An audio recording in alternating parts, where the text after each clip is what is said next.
If I needed to make a copy Becky, of you something. let me know when you're home. Yes. What do you wanna make a copy of? I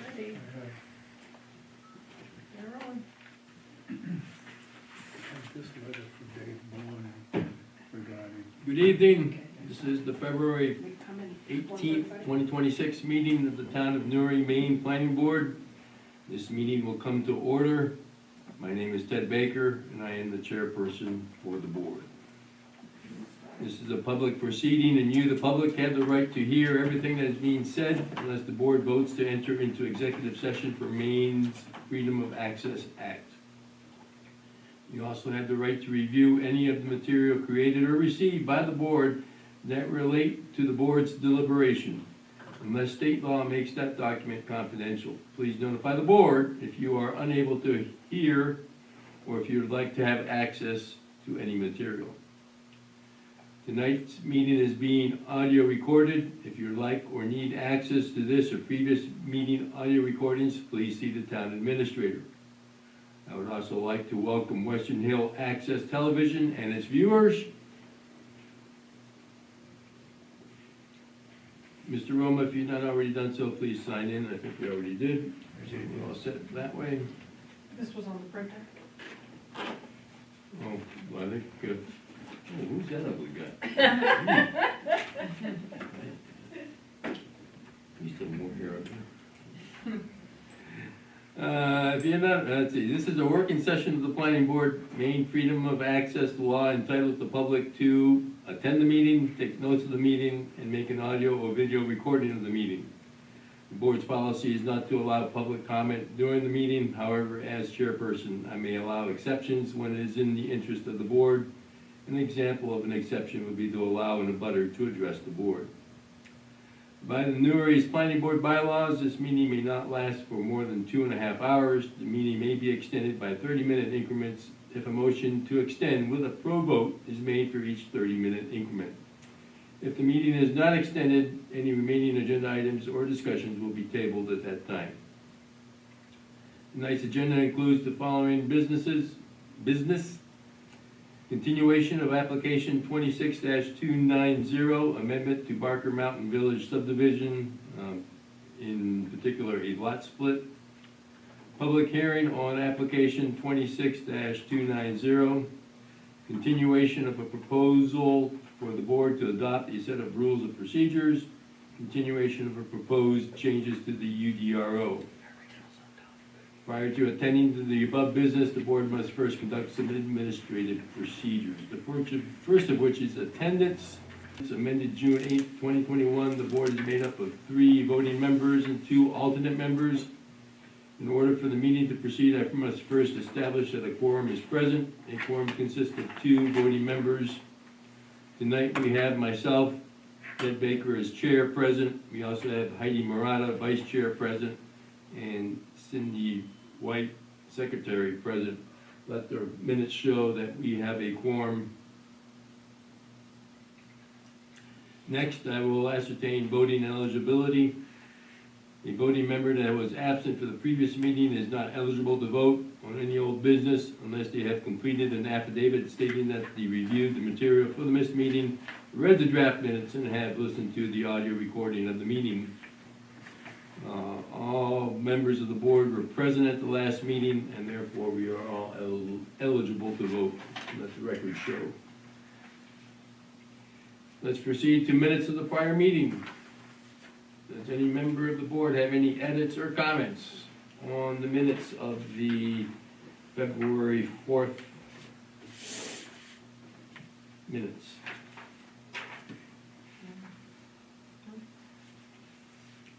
Hearing none, I will entertain a motion to approve the minutes as written.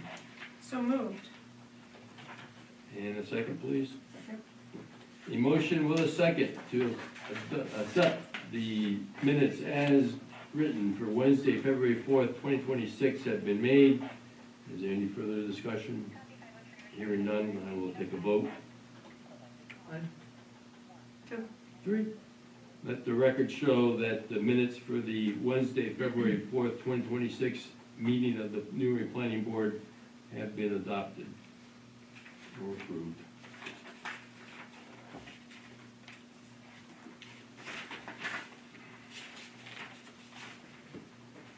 Okay, let's now move on to tonight's business, first of which is correspondence received. Madam Code Enforcement Officer, do we have any correspondence received? I have received subsurface wastewater designs pending for tonight's application. Do you want to hear about those now? Just That I have enter it in them. the record. Okay, I have them, the design from 1998. There's a discrepancy, do you want me to go into that now? No, Okay. just that, we have that. Okay. You do not, do you want one? Okay. Also, let the minutes show that there was a correspondence from the chair of the board to members of the board. You each have a copy of this in front of you. It's dated February 18th, 2026. The subject is lot splits to existing subdivision. And I would like that to be added to the minutes, appended to the minutes. And I will wait while board members have a chance to review this memorandum. You have a complete packet if you want to follow along on the chair. Okay.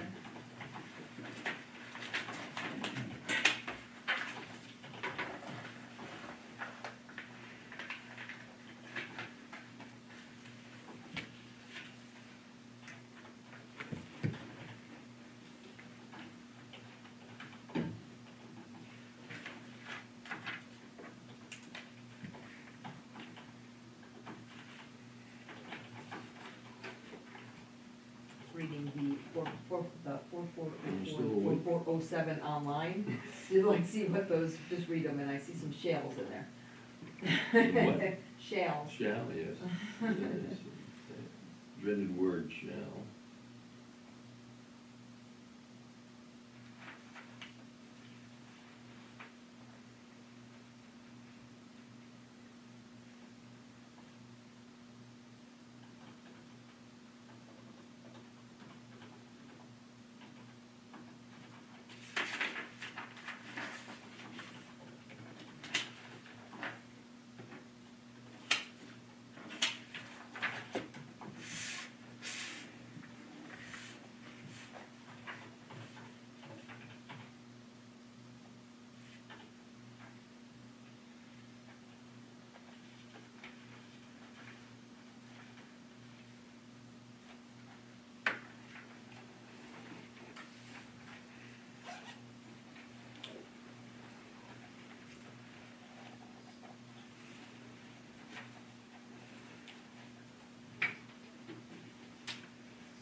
Can I fold this?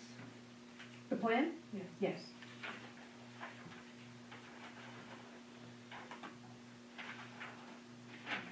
The official one I have was the one going to the registry. No, I have those up here, Okay, separate. No wrinkles allowed. right, that's what I knew. I had to ask before I fold. Mess up the whole thing. Yeah, I folded this paper. Gotten very strict in the last couple of years.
Okay, so this memorandum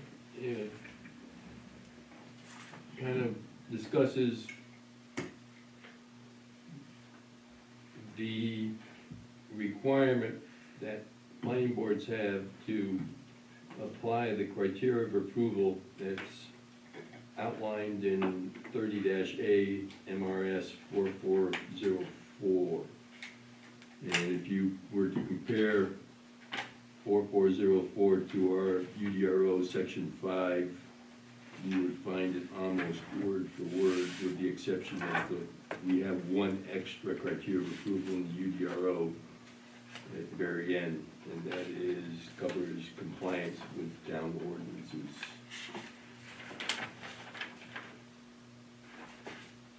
So even though this is a amendment to an established or already approved subdivision, we are still required to go through the criteria of approval. Any questions on paragraph 1 of the memorandum or any discussion items? No, I think it's clear, thank you. Okay. Paragraph 2 talks about, okay, what set of ordinances apply. If we have a subdivision that is, say, 20 years in the making, or approved 20 years ago, and an amendment comes up for that subdivision, which ordinances apply, and under Maine law, and there are citations given there, the existing ordinance applies. Okay. That applies to the amendment. We are not going to go back and revisit the entire subdivision for that. So by applying for an amendment to the subdivision, it becomes a new proceeding, and therefore current laws apply, and there is no retroactivity to be applied to that. It's always been somewhat of a question when we do lot splits, et cetera, et cetera. Any questions on the memorandum? And Becky, if you would just attach that to the minutes so I don't have to read them out loud, I would appreciate that. Any other correspondence there, Joel? No. Any members have correspondence to bring to the board's attention? Let's move on to continuation of application 26290.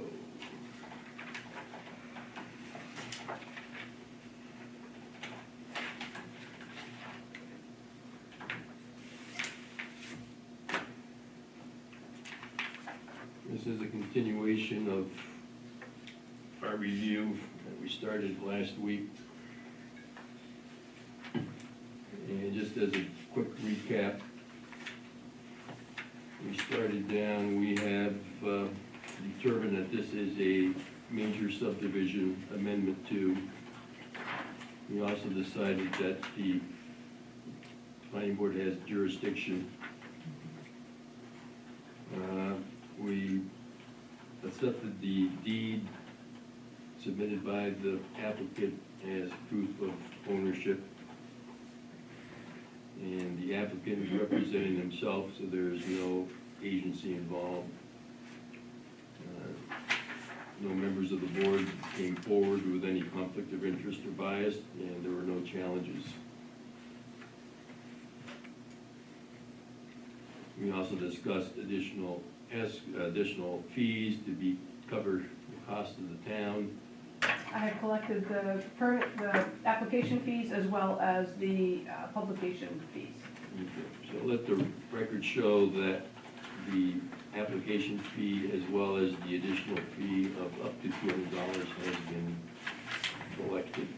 And the recorder will need check number, please. I'm assuming it can be. So that was an exact amount versus last time when we were doing it Correct. Yes, So this is a total of both? the that is the 200? total of both, $200 Yeah. fee and then $196 for the public notice, Okay. 2 public notices. Check 2755. I don't handle any money, I'm gonna take their word that they typed it incorrectly. Yeah. Could be a typo, couldn't tell you. Okay, and we have assigned the application number 26-290. Let's start discussing the submission requirements.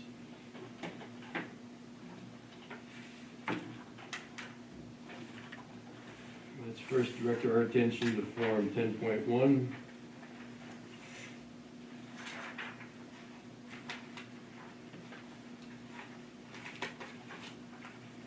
Form 10.1 covers information about the applicant, the owner, and the agent, if any. If any member have any questions, comments for either the board, the code enforcement officer, or the applicant?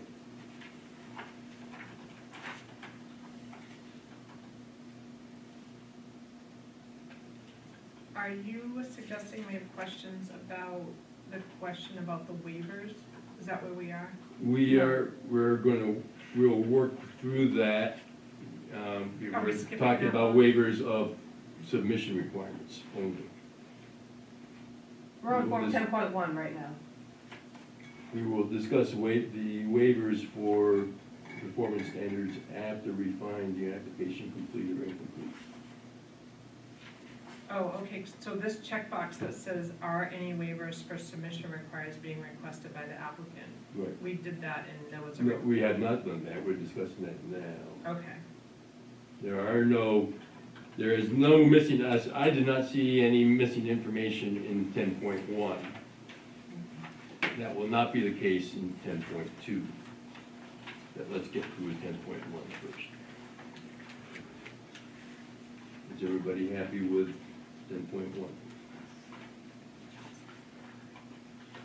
I will entertain a motion to find 10.1 complete. So, second.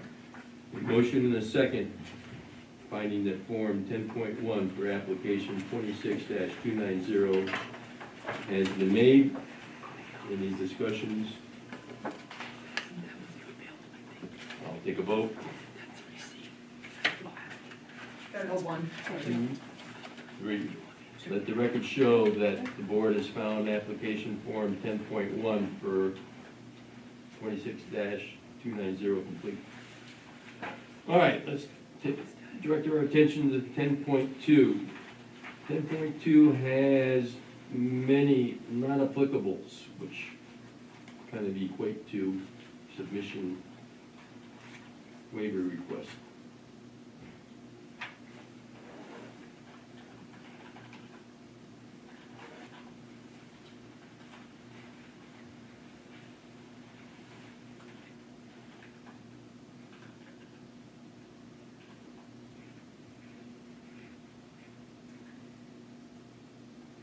Cindy, anything you'd like to, So I guess, am I, is it appropriate for a question? questions, point? comments? Okay, so Missing question- item, things the that, question I have- things that preoccupy or bother you or pique your attention. Okay, so piquing my attention was your memo that you sent us. And so in the memo that you sent us, it states basically that that the word shall is in there, that we shall meet, I think, all of this has to be met, or am I misunderstanding that? We are not doing criteria of approval yet. Okay, so that's different than, That is different. okay, These are, the ordinance stipulates, has a rather extensive, long list of items that an applicant is supposed to consider and/or submit.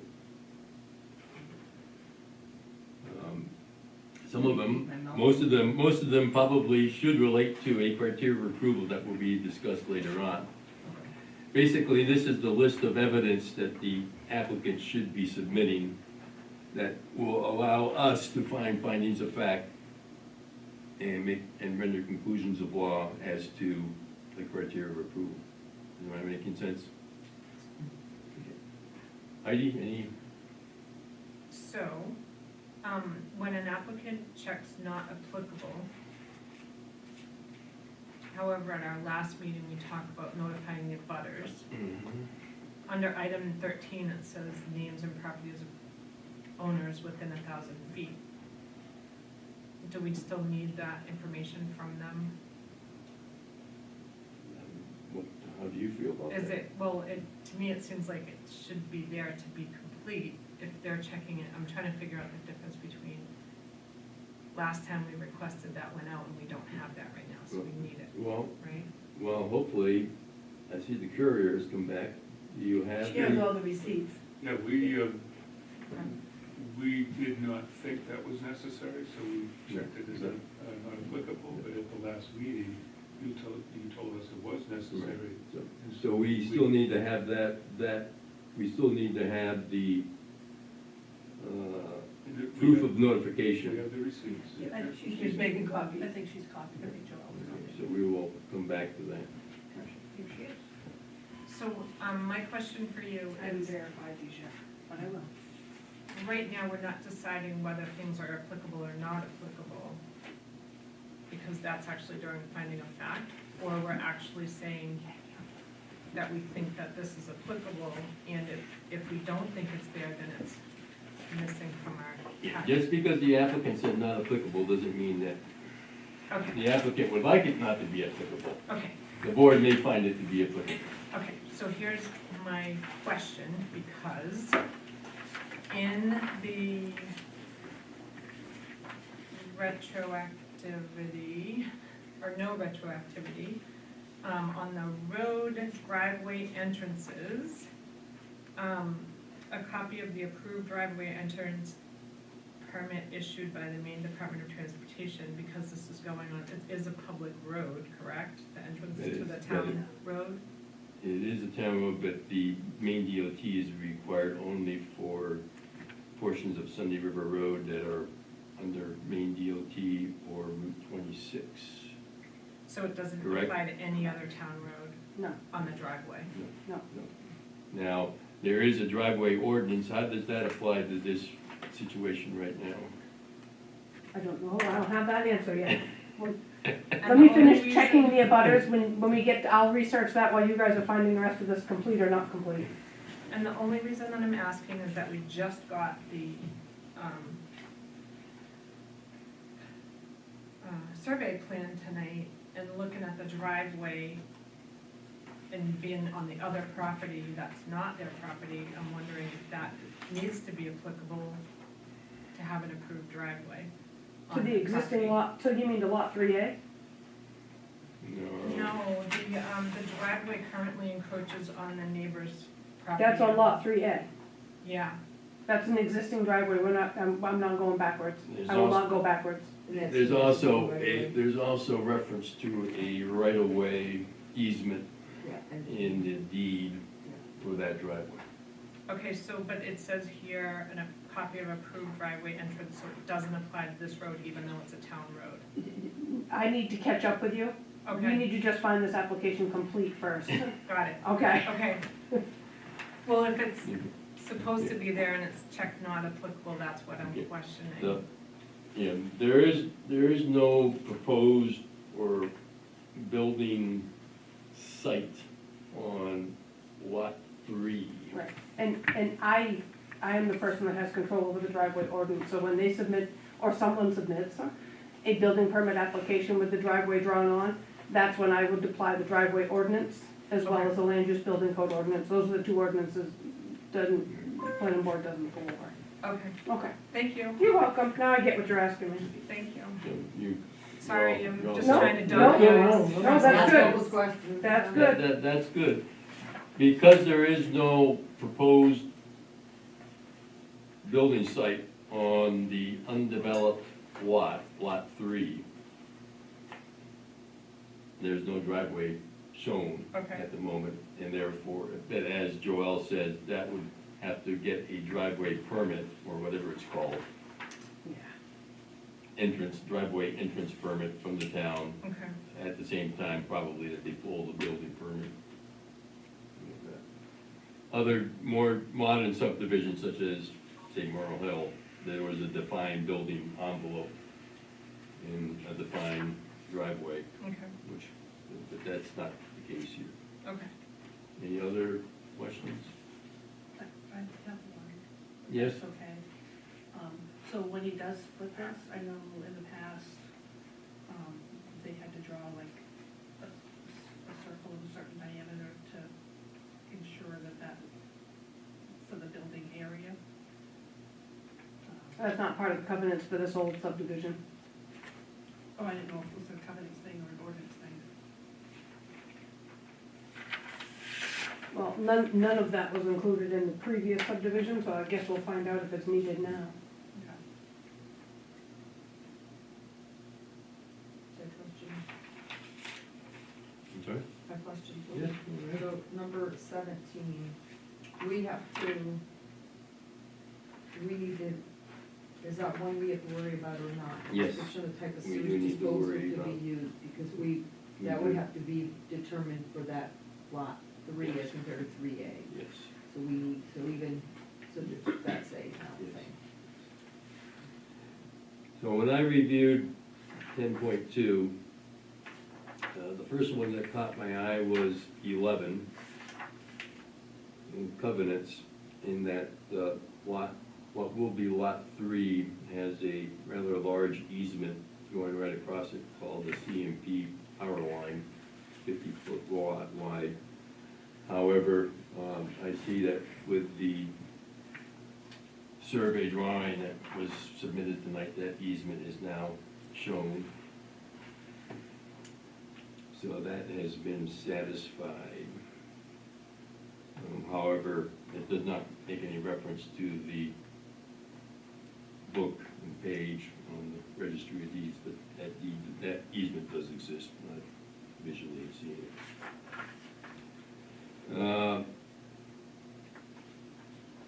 And then the next one that caught my eye was 13, which is the name of the addresses of the abutters.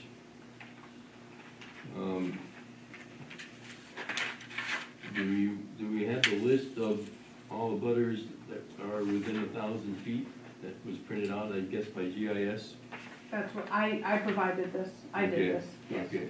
Yeah, and that's what I'm checking You're off a the list. reliable, you're a reliable source. I am the reliable source. I'm going through the receipts right now with, compared to the list to just check them all Okay, off. okay, thank you. Yeah. The,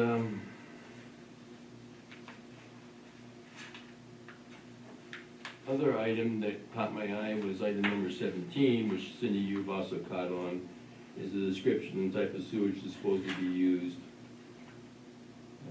And see the reference section for details, and that would be the UDRO 10C2D 17. So, do you have a test pit? Actually, I have two. I have one that I submitted to you, Mm-hmm. and I have another that I had done in 12 or 13. You're gonna want that one. Think so? I know you are. Yeah? So, but neither one was attached to your application. No. Well, I submitted it to the code enforcement officer following the meeting. Okay. So reviewing this, dated, this septic system that Pat submitted to my office, is dated 1998, which is fine, because the test pits probably from that subdivision are older. I don't have a problem with the date of it. The problem I have is it's drawn for the wrong lot.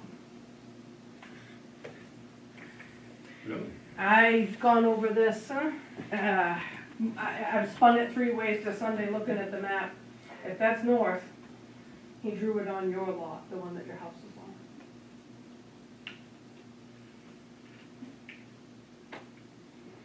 And I can't call him, because No. Walter's gone. Yeah. Yeah.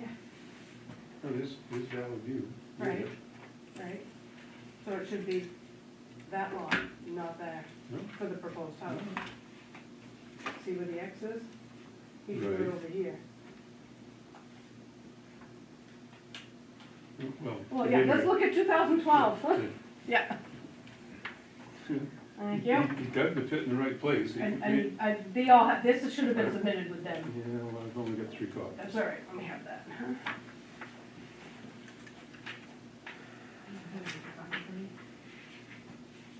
Who did this one? Ken Stratton. Good.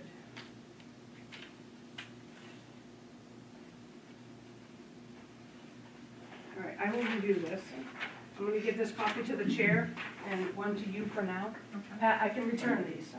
Yep. I just gotta review it right now. I can assure you that the other one was done in the proper location. I agree, but I can't call Walter and verify. Understood. I was like, oh, shoot. All right.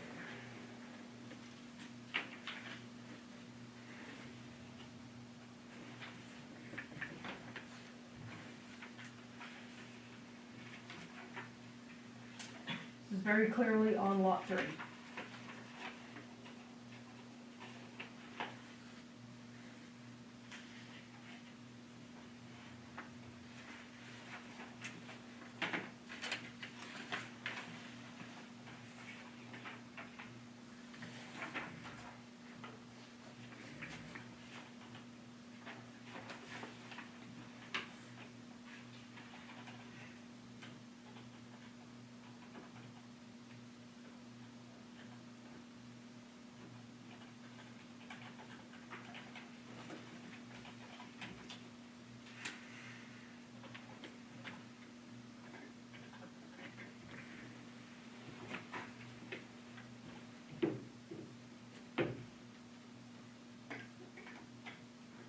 This one works.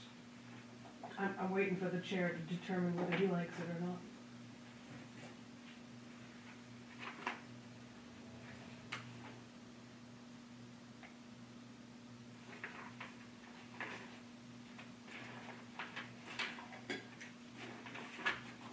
Any other member of the board want to review this? I was gonna do a show and tell if that's okay. Okay. By all means. So, for this lot, page 204, very clearly shows the lot in question on the correct north side of Valley View. And it also, for further confirmation, it shows the CMP transmission lines running across the lot here. So I am very comfortable that this is on lot 3, which is the lot that does not currently have a home on it. Okay? Becky, you good? Yeah, but Okay. usually the test pits are noted on the plan, right? When it's a complete subdivision typically, Oh, they didn't even do that back in 1987. Yeah, okay, Not for this lot. yeah. I am comfortable with this. Do you want me to keep a copy in the file? Sure. Okay. Who's got the official Becky, packet? Becky does. Becky, She you has, got a she has a of this? copy. Okay. Yeah. Good reading. I'm sure. Ted, are you done with that copy? If you don't want it, I'll take it back. There we go. Thank you. Oh, thank you. All right, I'll keep this one. All right, so, assuming that the CEO does not find any issues with the item 11, I do not. no, that was covered, that's all taken care of, but that was the, I'm sorry, 17. Well, that was the sewage, what was the butter noise? Oh, that was 13. 13 is okay. I'm working on it. Can I just ask a question about the covenants? Why would we need a copy of the covenants? Is that typically for a new subdivision? Or if we don't actually implement, have to deal with the covenants on a development? Why do we Well, request it? that's a good question. It's probably more pertinent to a new subdivision, just making sure that all the paperwork is there, even though, we don't get into enforcing covenants, or Right. the CEO doesn't get into enforcing covenants. there might be some issues there that if you were reviewing a brand new subdivision, you know, you might have some heartburn for one of the covenants that would interfere with ordinances or something like that. It's more of a dot your i's, close your, cross So your t's. So the planning board would review covenants that were presented on a new, Yes. to make sure that it does not conflict with any of the ordinances Right. of the town. Or, and that it's actually complete. You know, the same thing would be for if you were gonna be doing a multi-unit dwelling that was a condominium. The declaration of condominium needs to be part of the application package. So that, then, again, the board can make sure that it's a complete package, and we've had instances in the past where the declaration has been incomplete, missing things and whatnot. Or whatever, so. More fun reading.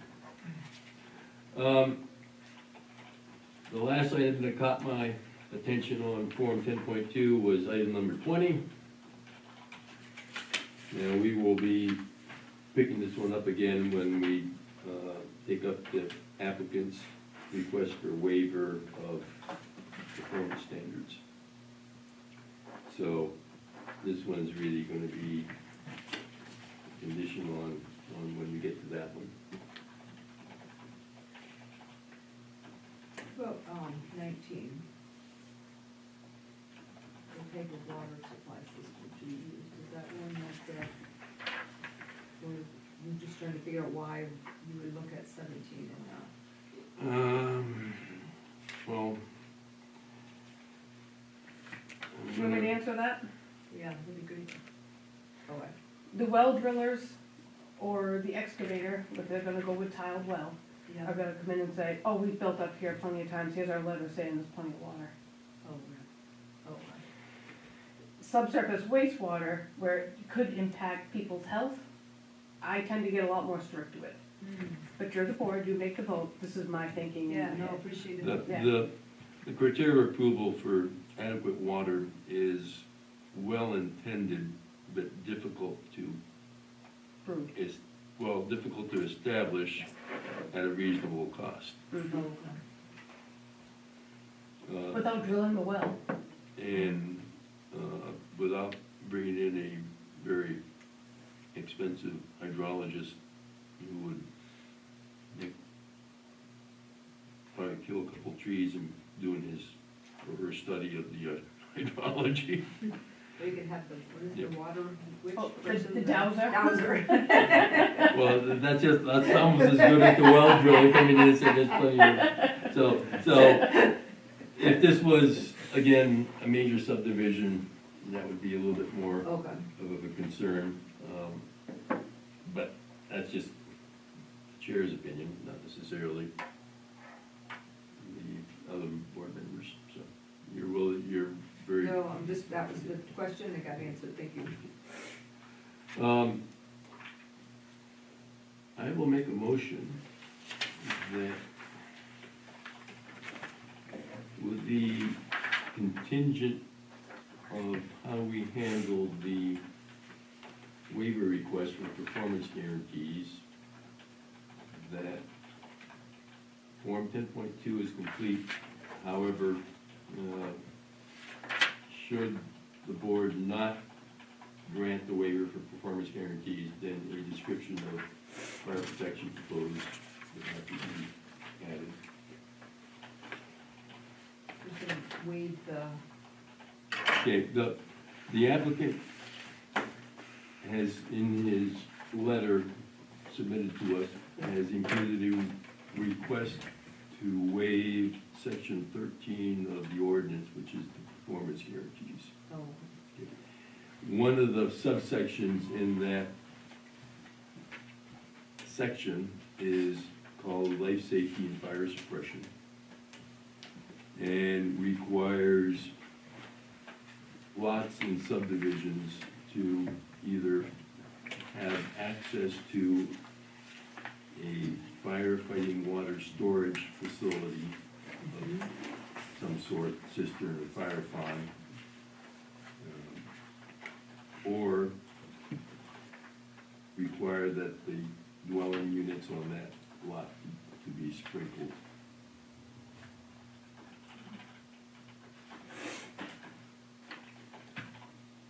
So that's, and that is section AC of, or subsection AC of section 13.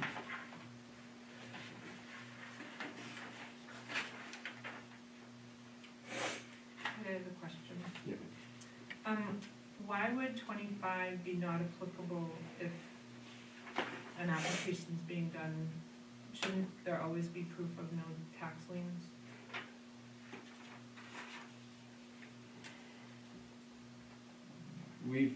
The board has, Or should that be part of the checklist? the,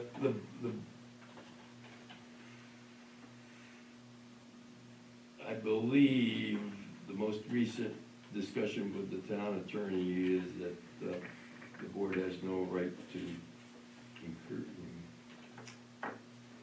inquire about the status of any tax liens on the property.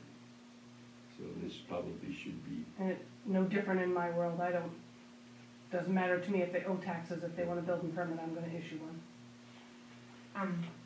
Okay, I'd like to. so it probably should Got off. be, it Yes. should, Okay. it should be, that section of the UDRO, which escaped the current review, probably should be removed. Something to do for 2028.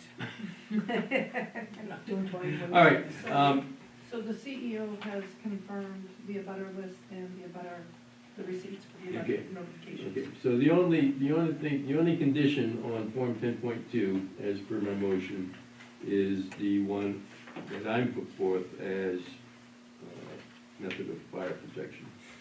Does any board member have any other conditions that they want to put on 10.2 being complete? So, I had put a motion out on the floor to find 10.2 complete with the condition that item 20 would have to be addressed once we get to the waivers.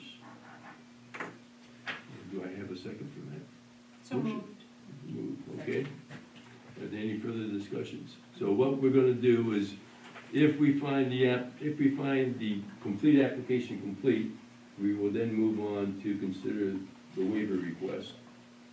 And pending the results of the waiver request, we may have to come back and revisit item number 20.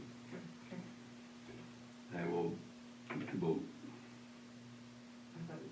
No, no, she second, I made the motion, she seconded. Okay, one, Two. like we There you just go. did. Let the record show that the motion carried.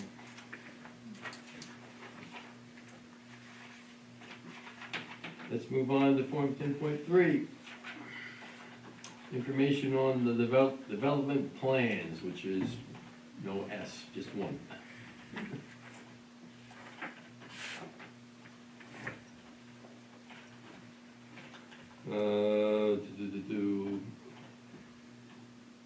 The location of the test pit that has been provided is not on the plan. It needs to be on the plan, does it not? Speaking as a plumbing inspector, I'm gonna say this is adequate, but it's gonna have to get attached somehow, Okay, maybe to a deed. any board member wanna go against the CEO? No.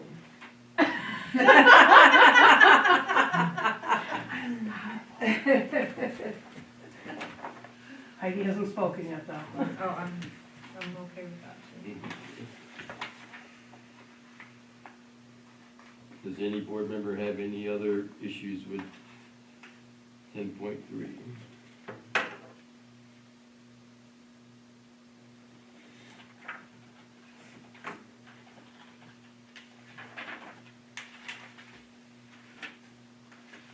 So we have no contour lines. We do not. That is probably, again, something that's not really pertinent, at least in my opinion, or an amendment to an existing lot. And now we're doing a split in a lot, we're not adding a lot to it. We're not creating a new subdivision where we're concerned about contour lines. So at least that's how I look at it. And so just to go over this and ask this rudimentary question, when a lot split occurs, it doesn't mean that the other lot is a buildable lot, because you could have a lot split that has a contour line like that, and you would be able to meet driveway ordinances. So just because you approve a lot split doesn't mean it's buildable. No, that's not accurate. If the lot is too steep, it wouldn't take a subsurface waste design, therefore it's not buildable, and we cannot create a non-conforming lot. So that lot split would not be approved. So if we don't have contour lines, how would we know on this plan? I don't know, how did they know back in 1987? Well, Because it was approved in 19... retroactivity doesn't apply here, we're Right, it looking does at not. lot three. But this was approved, and all we're doing is drawing a line on a piece of paper. Was it approved in 1987 to be two separate lots? It was drawn that Well, way. I have to differ with that, Joel. Okay. Oh, In because- 1987, they looked at the entire lot three, and it could be very easily possible that there was a buildable section in lot three that's now only entirely encased within a new lot, and Yeah. the third lot, the second lot is not. You are correct. Yeah. So the only argument that I've heard about contour lines is that the wastewater wouldn't, Right. but, Well, so you wouldn't have but been you able- can't build on top of the wastewater. No, but it's not a buildable lot Yeah, if it doesn't take a septic system. yeah. Now, while I have not walked the lot, I've certainly have been up and down Valley View Road many a time, and there are houses on either side of this lot. So I am not concerned about, again, personally, don't see contours being an issue, however, don't let that sway you.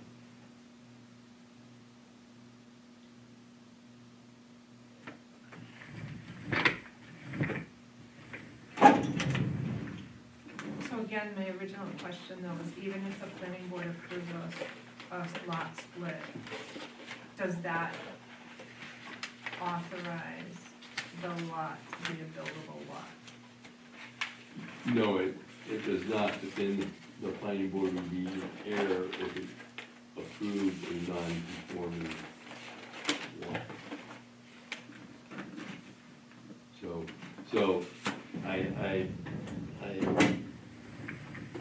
hear your concern, and I do not mean, I don't want to downplay it at all, it's a very good concern.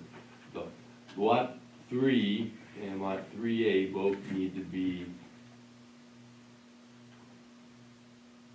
buildable lots in accordance with the UDRO. In other words, you have to have 1 acre, you have to have 100 foot of road frontage. They have to, the slope of the land has to be such that they can build in there. And if you're concerned, I support your concern. I mean, I guess that, for me, it's like, I just got this tonight, right? So, So, in which case then you are uncomfortable with finding Form 10.3 complete. Cindy?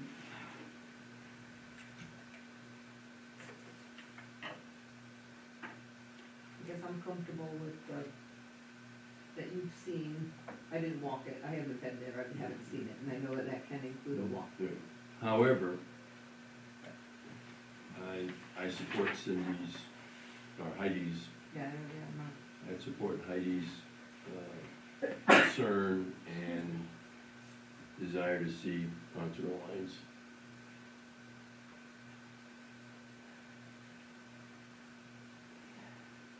So we know our process is not streamlined for amendments. And Heidi's pointing that out at every turn we can I'm find. sorry. No, don't be. But if it helps, I do have the ability to bring up our GIS maps and can show you contours, if that helps you make a decision, one way or the other. Why don't you fire up the big screen TV, bring up the lot, I can do that. And- Or I can, Do, this is very tiny. Let me you know, show you. bring up do the, we have contour now? Yeah, yes, and the Yeah. GIS will, Yeah. we can bring up a contour map and we'll take a look at that. But it is on the applicant, the onus of the applicant to provide that. Yes, it is on. According we are- to- Yes, we are accommodating 10 days in advance, right? the burden of proof, as I have often said, is on the applicant. Okay.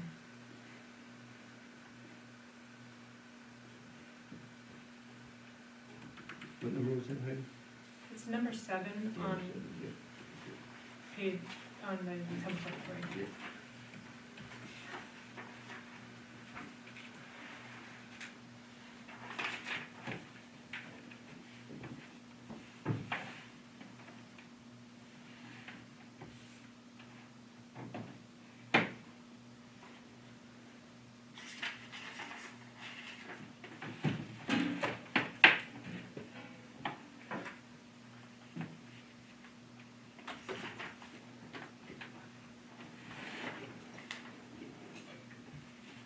Well, do you have, the password to get on Wi-Fi? I believe it's our phone number, 207. Oh, okay. Okay? Yep.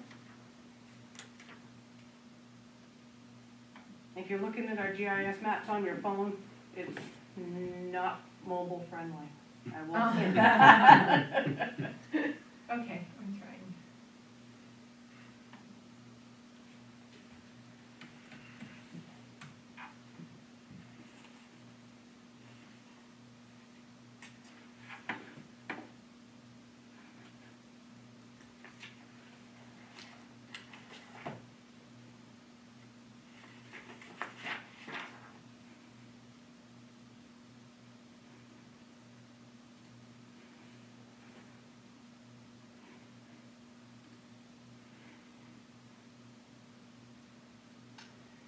So we import data from various sources, and this is the US topo maps.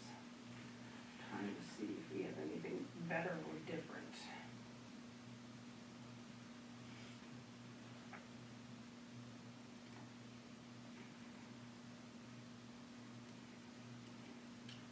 It kind of shows you the shadows of our hills and valleys, but it doesn't give you any measurements. What's the, So 800 here, this would be 700 here. So 8, 7, and the lot in question is right here. you can zoom in a little bit more on And then the, that. Oh, yeah. Pick it up so I can see. and what are these, what's the So difference? is it a in the 20-foot interval? Yeah. Thing, 20 Yep. feet? So you have, I can show you what the houses are. no, this is the existing house, and Yeah. that's the new one, and then Mhm. there's a 10, 20, 30 foot. Nope, probably 20 foot. Oh, So that's 20, 700. Yeah, Yeah, that's probably 20, 680. and this is right where the other That's where the CMP easement lines are. goes, went Yeah. through. And this is our imagery. Oh, I see, okay. Mm-hmm.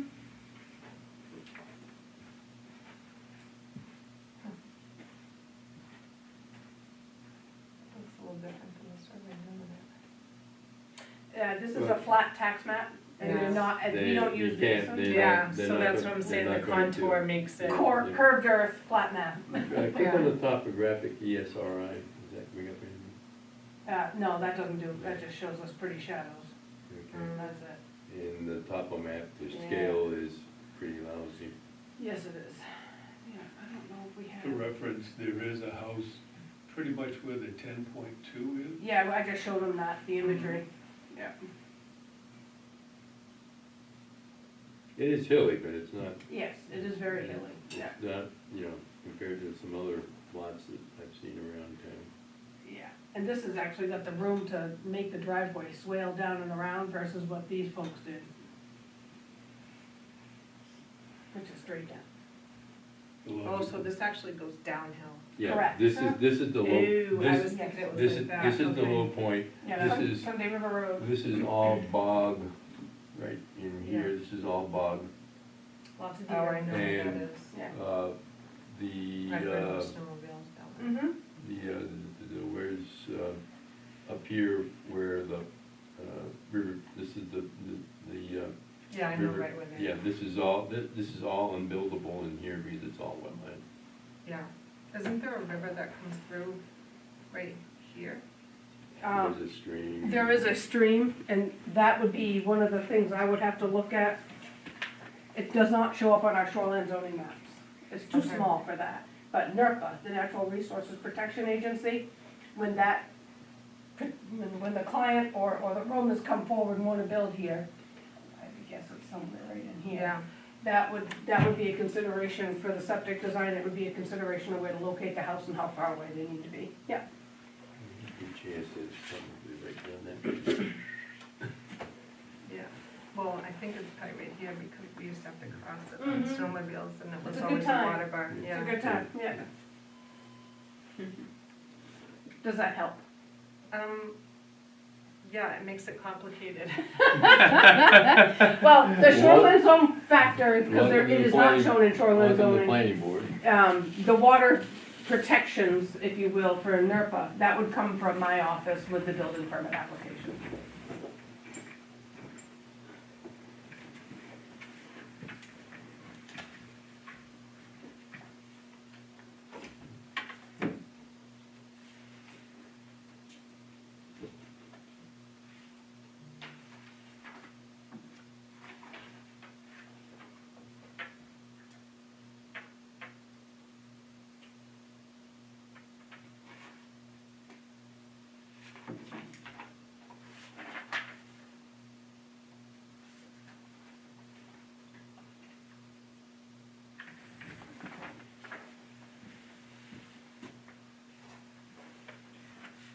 So number 17,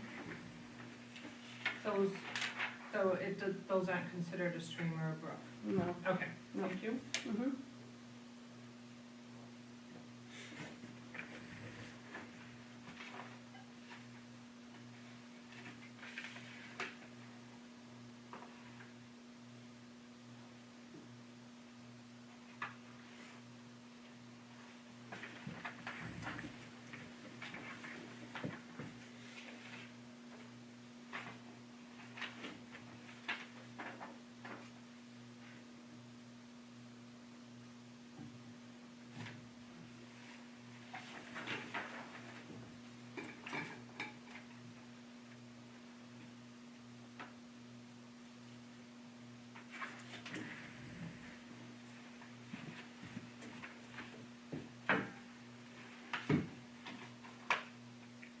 When the board is ready, I'll entertain a motion on Form 10.3, one way or the other, please.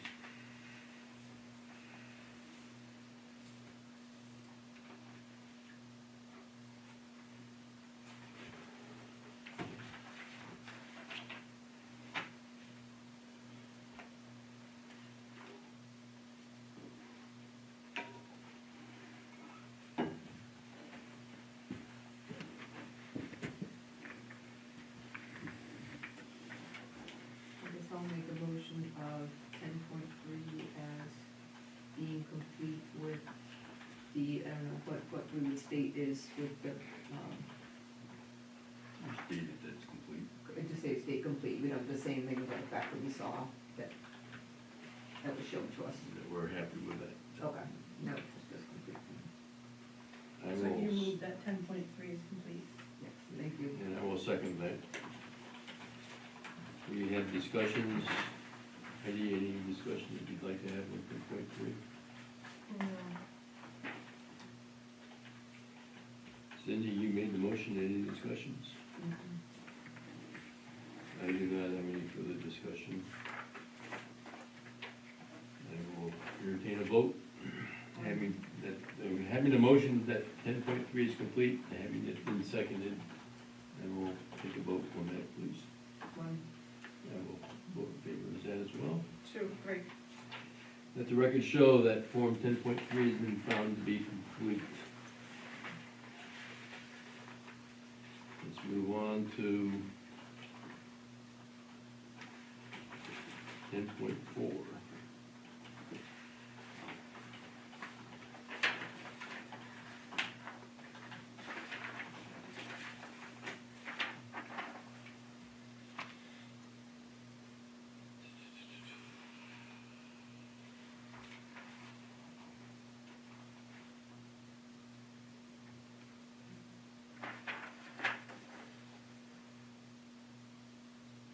Most of 10.4 applies to the overall subdivision, not particularly to this lot split and these lots in question. However, I will note that the applicant has submitted waiver requests, which we will entertain once we find the application complete. And while there will be no new easements on the lot does have one major easement, actually two. Well, I don't know if you want to call the road an easement, but the CMP easement that has now been shown on the drawing. Any questions, comments on 10.4?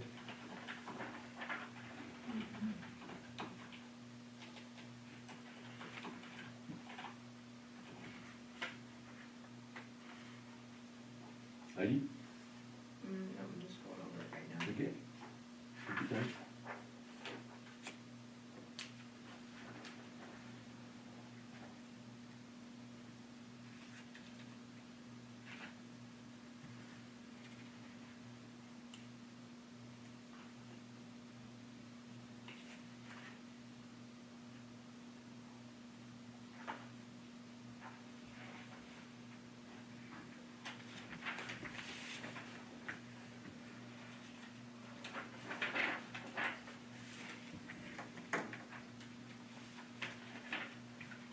Joel, can I see that wastewater permit? Mm-hmm.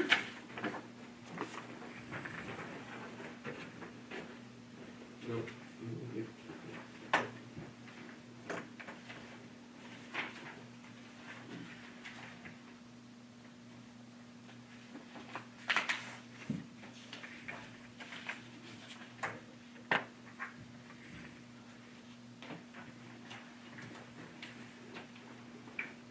So on 10.4,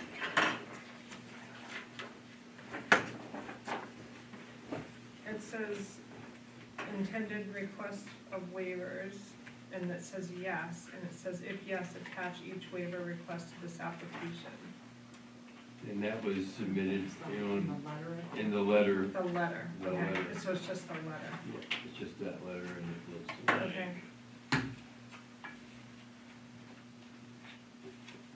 Heidi, do you have a copy of it, or do you need one?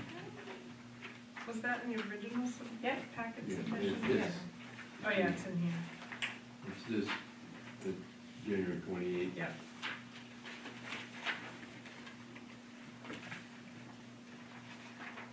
On page 2 is the request a waiver of the review of performance standards for the Unified Development Review Ordinance, section 13. Yeah.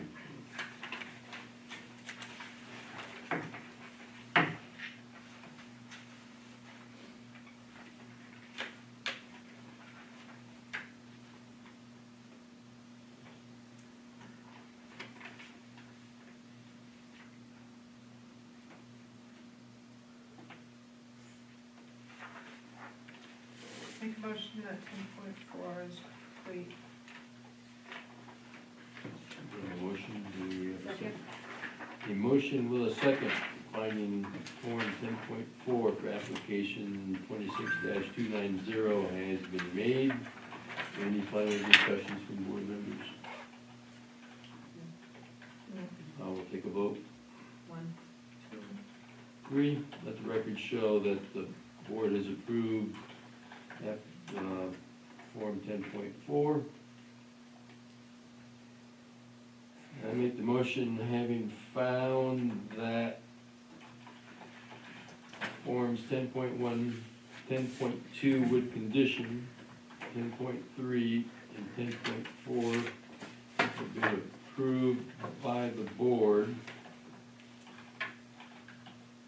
I will make, and my motion is that the application with the condition of Form 10.2, item number 17. it's number Yeah. 20, the fire. number protection. 20 be satisfied once we review the waivers. The application is complete. I have here a second. A motion, but with a second, finding that the application is complete with the condition of the waiver for request for item 20 of Form 10.2, description of fire protection proposed, has been made and seconded. Any discussions, questions? We'll take a vote, please. 2, 3, let the record show that the application's been found complete with the condition of the outcome of the waiver request that will be handled after the public hearing.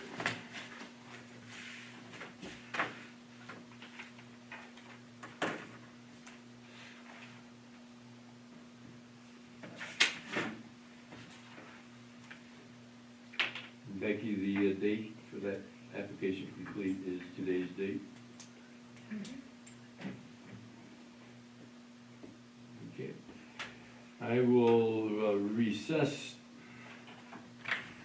the regular meeting of the planning board at this time at 7:08. And I will open a public hearing.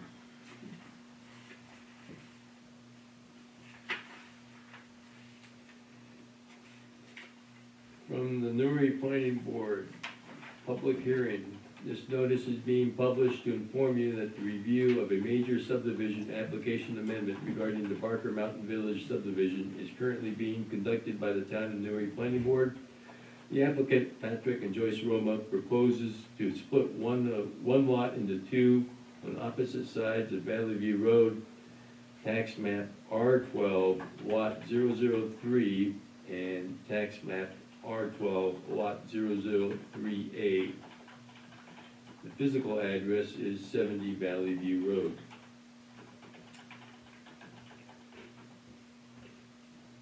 Okay, I have called the public hearing to order.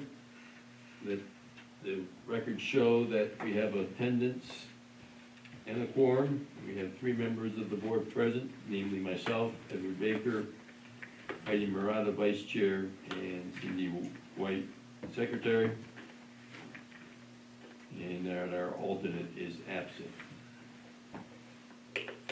Also present for the public hearing are the code enforcement officer, the recording secretary, as well as the applicant. Seeing that we have no public here,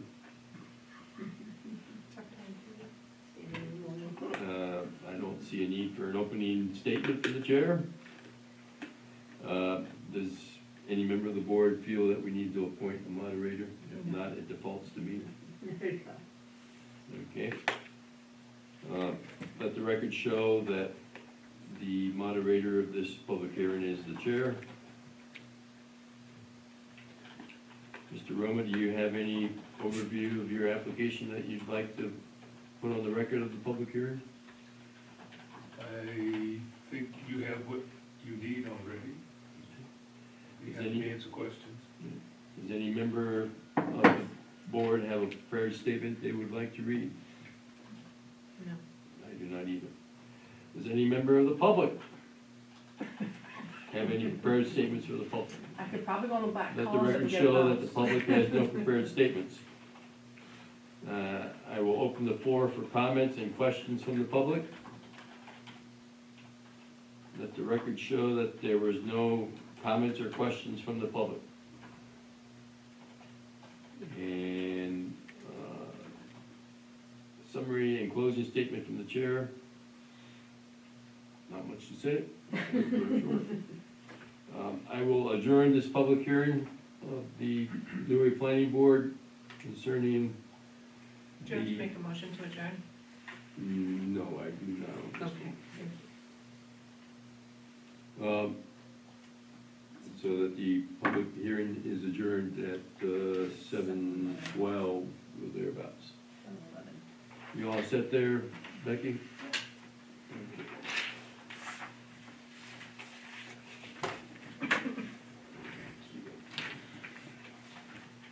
For the record, or for the information of the board, the public hearing was required because this is a major subdivision.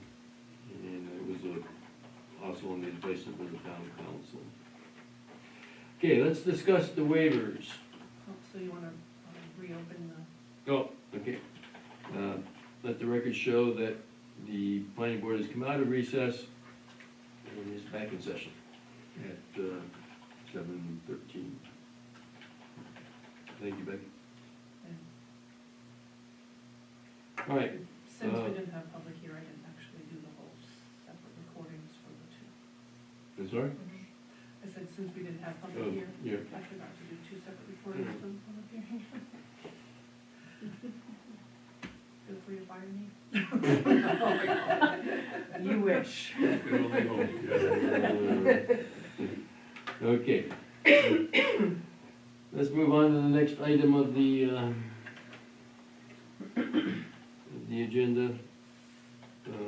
Well, actually, let me skip here. First of all, does any member of the board feel that you need to have a site visit? No. Okay. I will make a motion that a site visit need not be held. May I have a second, please? Second. May I have a vote? 1. 2. 3. Let the record show that the board does not require a site visit. A public hearing will be held because it was required and it has been held, so we got that done. Now, let's go discuss waivers of performance standards. The applicant is requesting a waiver of the entire section 13 of performance standards, with the argument that this is strictly a legal exercise to split an existing lot into 2 lots. And it does not substantially change any of the existing infrastructure or characteristics of the land. Does one make a motion to waive that? Is that what I'm doing? Is that what- Well, okay, I didn't hear the motion. What's the motion? no, Ted's saying hold on.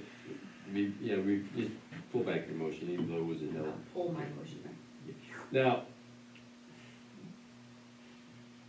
I would like to have a discussion on section 13, subsection AC.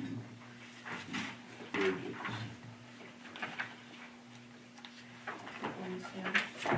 Life suppression and, life safety and fire suppression.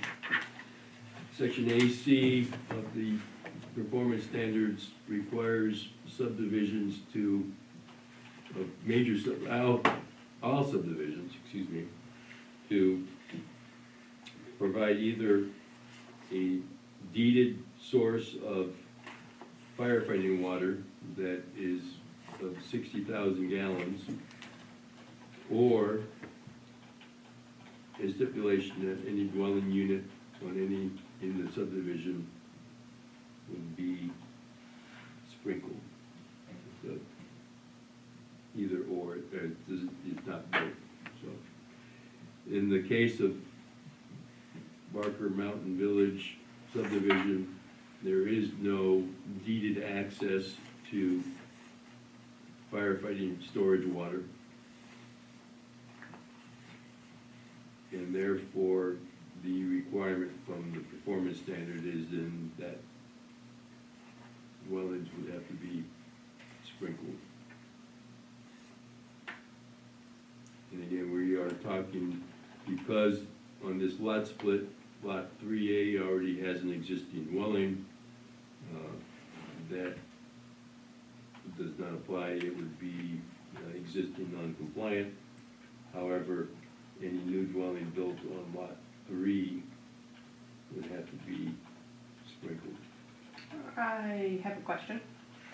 With the new state law for accessory dwelling units, one could be added to lot 3A.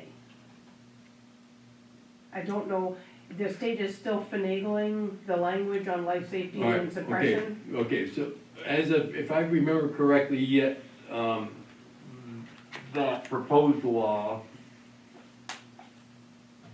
or it hasn't gone into effect yet, Has not, for our town it has not. it has not, would exempt ADUs from being sprinkled. Okay, Am I correct in that interpretation? I think you are, I just wanted to, in the state fire marshal's office is working with MOCA. So in Work that out. this case here, then, because that law is not in effect for this town, the UDRO, with its latest amendment of 2024 is in effect. Okay, So you bring up a good point. Even on even on lot 3A, any new dwelling would have to be sprinkled. to meet our ordinance, correct? Yes, That's what I'm asking. to meet our ordinance. Yeah. Would have to be sprinkled, in Mhm. addition to any dwelling to be constructed on lot 3. Correct. Okay, so the only one that is existing non-compliant, it would be the existing dwelling. Correct. And is there any ADU on that dwelling? Accessory dwelling unit? Do you have an in-law apartment or anything? No, okay. Yeah, so they would be allowed to get one. Your covenants, they're not that tight, it's an old subdivision. Yeah, single-family homes are required. Okay, all right. I think we should cover that. So, okay, so the question, the decision that the board has to make is it willing to grant the applicant its request to waive all of section 13? Or is the board more willing to waive some of section 13, but not all? In particular, section A, C, subsection AC. May I comment? Sure, go ahead. Although it's not deeded access, there are 2 fire ponds within a half a mile, one in front of Matterhorn and one at the intersection of Vista Road and Sunny River Road. Yeah. I believe, without going out with my wetsuit and a depth stick, I'd be willing to say that either of those fire ponds hold 60,000 gallons of firefighting water, I don't know the dimensions. which is what's the requirement. Plus, as of 2024, fire ponds are no longer allowed for new subdivisions or new applications. They are just grandfathered. And the issue, just for your edification, and the fire pond that you cite as an example, the Matterhorn, is no longer even serviceable. They need to be dredged. They need to be dredged, they need to be maintained, and unfortunately, a majority of the fire ponds in town fall into that category. They're either under-designed or cannot be maintained, or both. Thus why in 2024, the board made the allowance of a fire pond, and going forward, new subdivisions have to have a cistern of 60,000 gallons of water. Yes, just historical factor. So Ted, maybe a clarifying piece here. We skipped over any waivers for performance standards. We went to the site visit, we went to the public hearing. And we're now back to the Now we're waiver. back to that. We're back to Okay, that. so they're I just just wanted to confirming- clean up those two things because it went with the public hearing. Okay, so right now, if I understand correctly, the recommendation is that that's being possibly proposed is waiving all but. The applicant has requested a complete waiver of all section 13. Okay. I am discussing a subsection of 13, subsection AC, Yeah. which is Has to be the right. one that's currently being discussed. Yeah. We can certainly discuss any other subsection of 13 if a board member would like to do that. My understanding from what you gave us, if I am correct in this, what you gave us for documents, we have to review it with what is current now. Yes. With what is current now, then we cannot waive A, C, because we have to put it into place, is that right? Well, if you read section 22, I believe, of waivers, am I correct, Joel? Getting there, yep, section 22. Section 22B allows the planning board to waive general performance standards.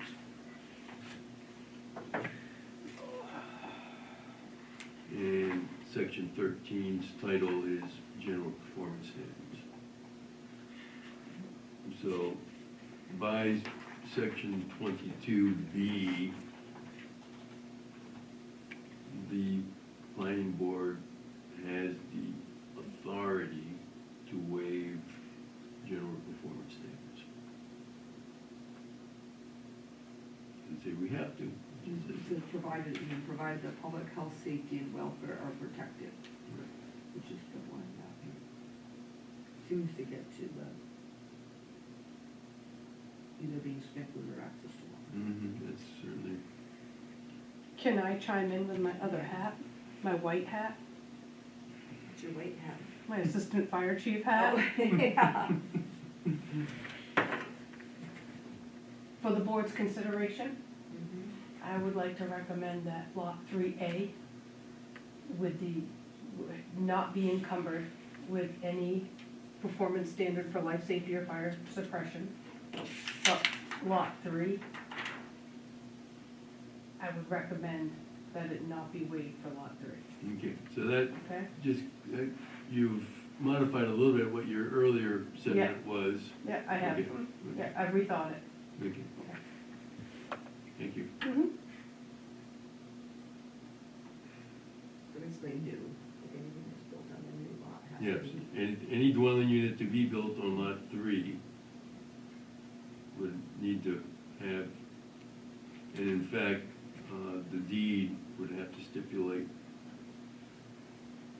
that the dwelling units would have to be sprinkled. Heidi, comments, questions? I agree with the lot 3 having to be sprinkled because it's a new dwelling. It would be a new dwelling. How do you write that in for future? Is that like like if somebody has a piece of land right now that was already just a piece of land, they would have to be sprinkled anyway? No, subdivisions, Only in Subdivision. only in subdivisions. If I wanted to build on a 400-acre lot, my private little getaway, no sprinkler required. Because you're not near people. I'm a Because single they're- family. They're not under the purview of the UDRO, they are under the purview of the land use building code. Okay, thank you. You don't have to come to some people. Right. Yeah. And that's a whole different And then how do you actually enforce that a new building permit What would happen here is if be recorded? if the board was to require section AC for lot 3, we would be talking about a approval with condition. And the condition would be that the language that would require sprinklers in any dwelling unit on lot 3. And that would go on, The recorded deed. that would go on here as a condition of approval, which gets recorded in the, and then, strictly speaking, it should also be on the deed that's drafted up, but that's beyond our, and then we're out of sight, out of mind. Then it lands on my desk and I require State of Maine Fire Marshal's Office sprinkler permit when I'm going through my review. Okay, and so now I'm gonna go back just a little bit because E actually says land not suitable for building, and this easement here is not suitable for building. But the other part of the property, does it have to be an acre without the easement to build on? Well, they've got 2.8. So the half that, you can still cross it, but you just can't build in the easement. They could put a septic pipe underneath that and put the leach field possibly. No, they couldn't, because Am I thinking of a right of way?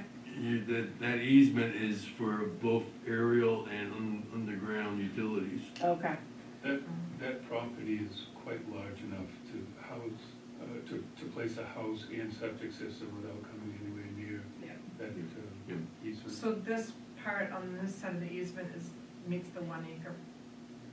Yeah, and we can do that, we can It do that doesn't need again to. on GIS if you wanna see it. It doesn't, so on his submitted plans, it says it's 2.8 acres. Even if he doesn't or cannot develop below that CMP easement, he still has enough Well, property at the top. and he could develop below that, he just can't develop underneath it. Right, He Correct. can develop on the other side. yeah, And you yeah. can put a driveway across, yeah, you just can't put any permanent structure on the easement. okay. Okay. It doesn't split the lot, is that what you're concerned with? We're not creating a third lot. Yeah, no, I didn't mean that. Oh, I okay. just wanted to make sure that we were conforming on the 1 Yeah. acre part of the Well, building. we don't have absolute measurements. I think, if you look at it, that you can see that it looks pretty much like it would be much more than an acre down there Okay. to build one. Yes.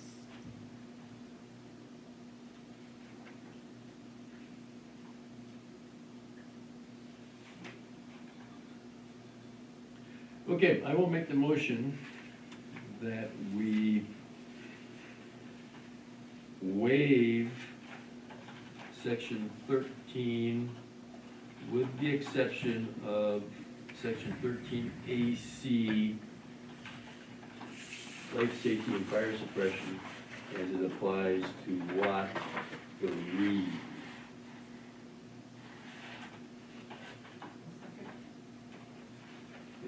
Motion has been seconded. Any discussions? So again, to reiterate, we are gonna require through a conditional approval, if you get there, that lot 3, any dwelling to be constructed on lot 3 would need to be sprinkled, and that the existing dwelling or future dwellings on lot 3A are exempt. Correct. Everybody clear with that? Becky, Yes. you okay with that motion? Okay. The motion with a second to grant the applicant's waiver for section 13 with the exception of section 13AC as it applies to lot 3 has been made and seconded. We've had discussions, I will now take a vote. 2. 3, let the record show that the planning board has granted a waiver to section 13 performance standards in its entirety to section 13A, and with the exception of section 13, lot 3A, excuse me. Let me restate that again. The planning board has granted a waiver to section 13 of the UDRO performance standards as they apply to lot 3A. The planning board has granted a waiver to, with the exception of, waiver to section 13 performance standards with the exception of subsection AC, life safety and fire suppression, be applied to lot 3. Okay. Moving on. Do we need to vote on I know, that was just a Okay. summary of what we just voted on. that? All right, cool. That was just a summary of what we voted on. Okay. The applicant is not proposing any required improvements. The required improvement by definition of the UDRO is anything basically man-built,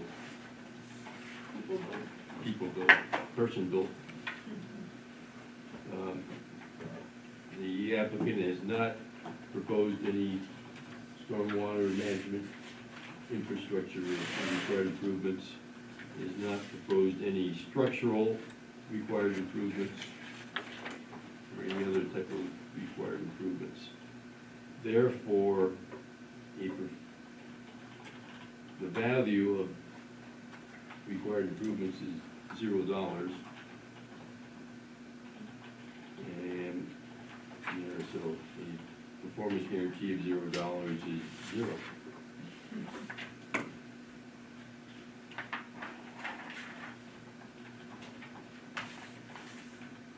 Any discussion on that? Is everybody comfortable with that?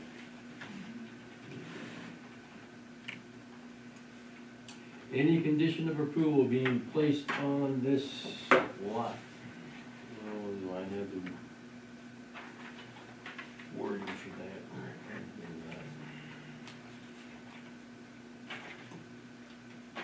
The condition of approval that we just finished discussing is that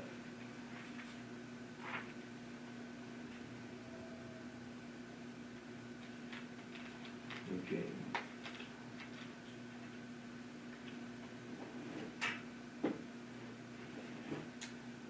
Okay.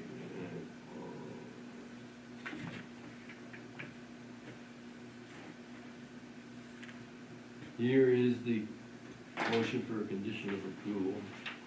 I make a motion that as a condition of approval to application 26-290, all dwelling units on map R12, lot 010-003, also referred to as lot 3, must meet the life safety and fire suppression standards, Unified Development Review Ordinance, section 13.AC.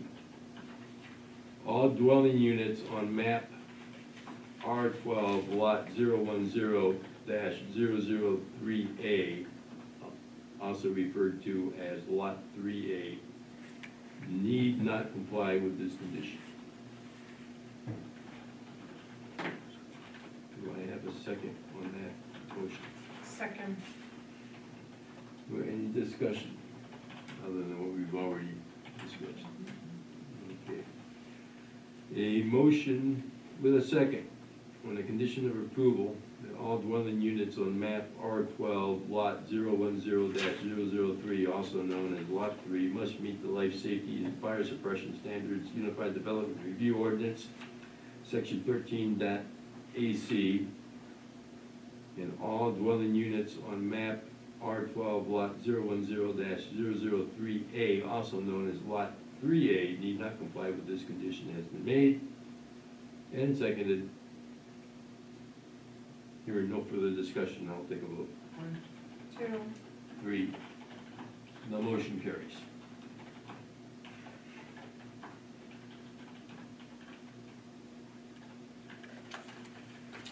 Okay.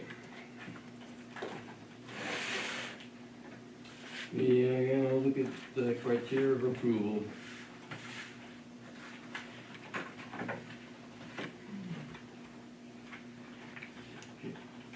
Um, Of the 21 criteria of approvals, I believe that the following criteria of approval apply to this application: pollution and water quality, sufficient water, traffic and road access, sewage disposal, erosion and sedimentation, and conformity with local ordinances. All the other criteria of approval are not applicable because they apply to the subdivision as a whole as opposed to just the lot split that's being created.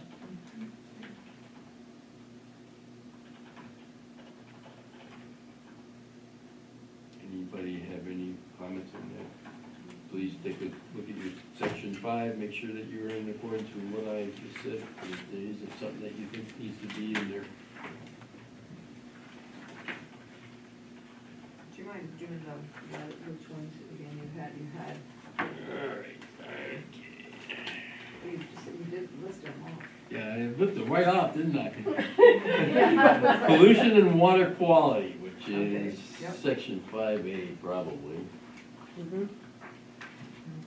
And then we jump down to sufficient water, so let's go down to, pollution is all right, we'll do it the old-fashioned way here. Okay. Actually, I just told Heidi how you were gonna do it tonight. So, yeah, do it up.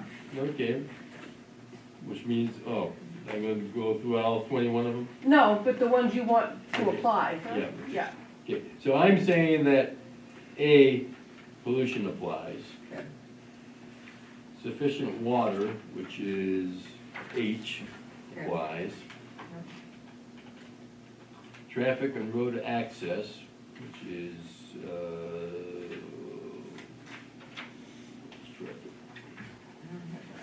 C. Oh, no, C, oh, that's it, we're out of C, order. yeah, we're out of order.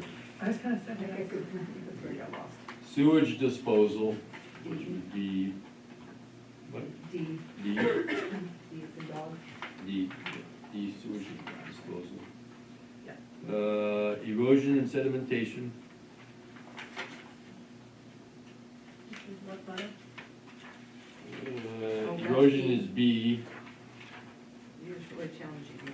A, B, C, D, you got that. I know. And H. Okay. and then I'd say, erosion, let's see, oh yeah, sufficient water, which I jumped over, but yeah, sufficient H, yeah, water. forget that. H. Okay, so basically, A, C, D, and H. yeah, things like, Lake phosphorus? lake phosphorus, municipal solid waste, aesthetic, cultural, and natural values, Mhm. financial, technical capacity, Yeah. public water supply, surface waters, groundwater, flood areas, freshwater wetlands, river, stream, or brook, stormwater, spaghetti lots, municipal services, lake phosphorus concentration, impact on adjoining municipalities, land subject to liquidation harvesting, all do not apply. And just for the record, we have touched each one of those.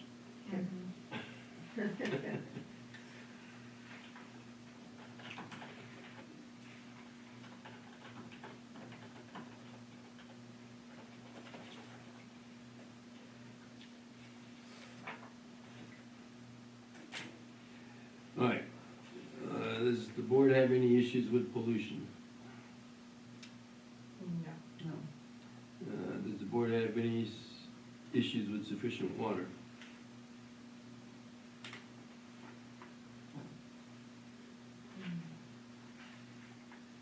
Does the board have any issues with traffic and road access?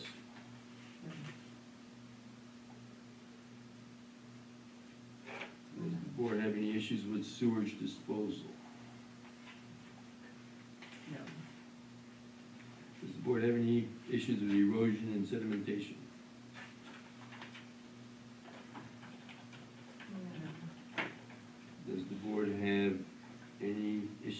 conformity with local ordinances.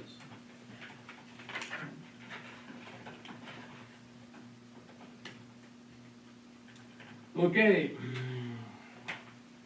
We're getting there. I move that the planning board approve with condition. Well, so you're not voting on? No, we're gonna, hang tight, hang tight. I got it covered here, Becky. Saying, I we got move caught that up the, on one of these at one time, so that we didn't cover everything. well, we've discussed it. I'm having flashbacks. Yeah. PTSD. Yeah.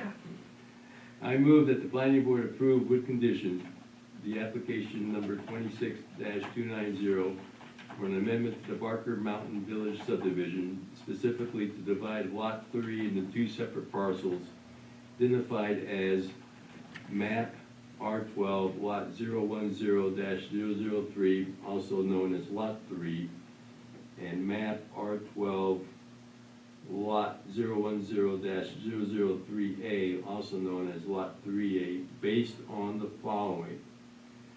Condition of approval. All dwelling units on map R12, Lot 010-003 must meet the life safety and fire suppression standards, Unified Development Review Ordinance, UDRO, Section 13AC. All dwelling units on map R12, Lot 010-003A need not comply with this condition. I put forth the following findings of fact and conclusions of law pursuant to 30-A MRS Section 404 and Section 4407 and UDRO Section 5.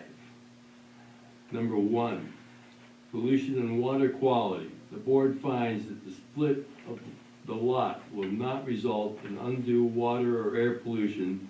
Specifically, both resulting lots have sufficient area for subsurface wastewater disposal under the UDRO standards. Number 2, sufficient water. The applicant has demonstrated that both the northern and southern parcels have access to sufficient water for reasonable foreseeable needs of the subdivision. Number 3, traffic and road access. The board finds that the split will not cause unreasonable highway congestion. While the road is now a town road, the proposed driveways for each new lot meet current site distance and safety standards as required by the UDRO. Sewage disposal. The applicant has provided Form HHE-200 forms and soil tests proving that both new lots, actually just Lot 3, can support a subsurface wastewater disposal system in compliance with state and local rules. And that Lot 3A has an existing dwelling unit and therefore is not applicable. Erosion and sedimentation. The proposed amendment does not require additional infrastructure. Any future construction of the two new lots shall follow the erosion control standards currently in effect. Conformity with local ordinances pursuant to 1 MRS Section 302, the board has reviewed the application against the UDRO. The board finds that these both resulting lots meet the current minimum lot size of 1 acre and the minimum road frontage of 100 feet. 7, impact on existing subdivision. The board finds that splitting this lot, which is already naturally divided by a town-accepted road, does not negatively impact the original 1987 subdivision layout or the density requirements of the corner district. And that is my motion. Second. And it's been seconded. Any comments on the motion?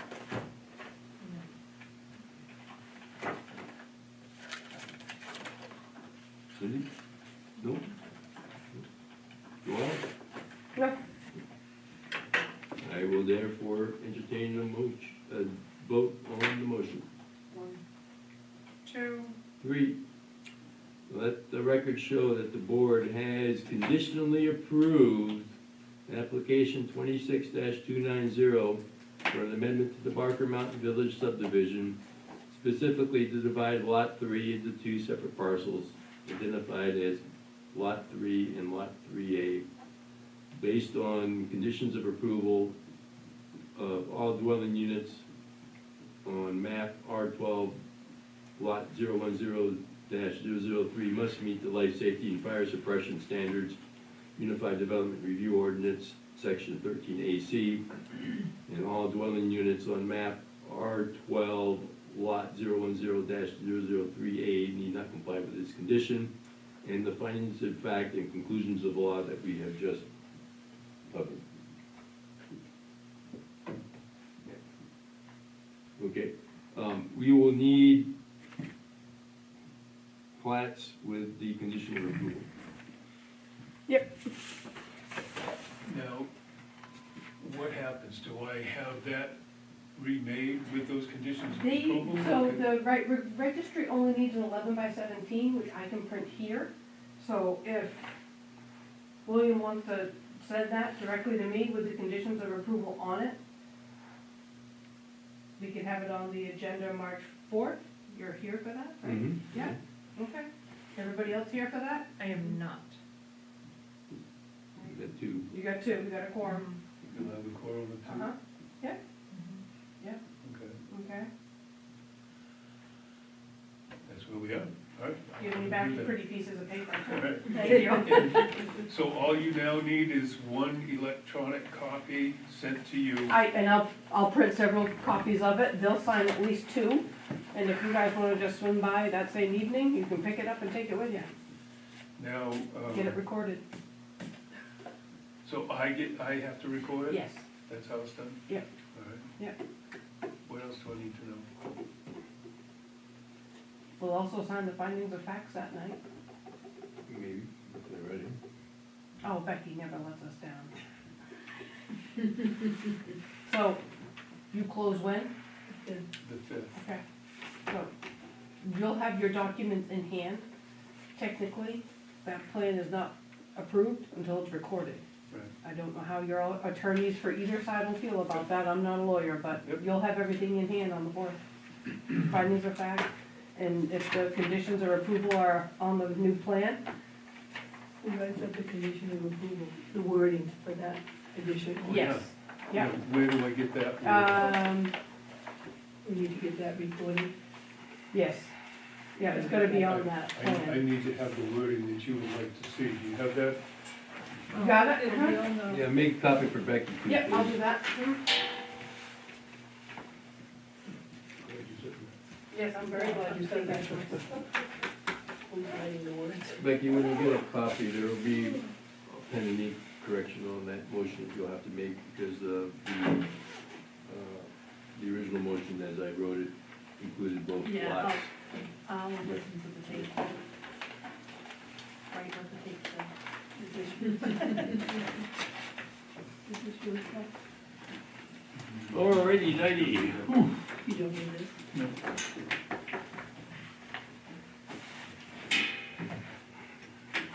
Do we need to be here for the next meeting? They're gonna pick We up your always need to signed have you here. copy. They're gonna No, pick you up do your not. signed All we're copy. doing is signing the copies, and whenever the findings of fact and conclusions of the law are presented to us, we sign those, and then they get mailed to you. But they might need it. I'm gonna The make next copies day. that night, so they can take them with them. I need to clarify something. On your condition of approval, you have typed any existing dwelling unit. As I told Becky, that she will have, Cross that out? we need to do the pen and ink correction. Okay, so just scribble out the word Well, existing. you can you can take a look at the pen and ink correction that I did on the original, if I can find it. I don't want you to take that and have it typed wrong on the plans. Right.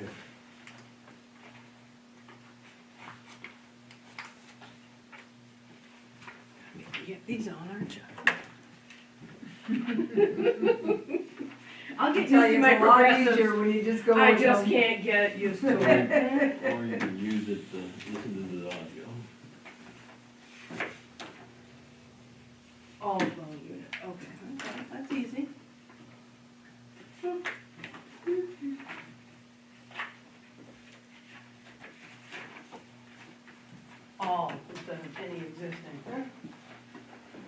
Yeah, I'll edit yours too.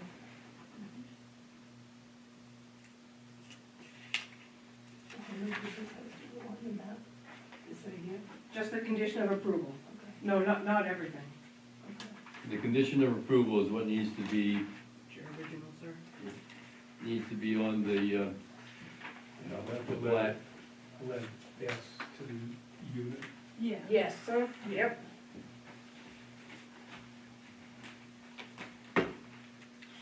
All units. Map, need nothing. Okay, So Okay. on lot 3A. Yep. The condition doesn't apply. rules of procedure. Are we up for this, or are we gonna table it again? Good, thank you guys. Good night. Night. It's been a long meeting. I can go either way. I could disappear. I don't need to stay for this part.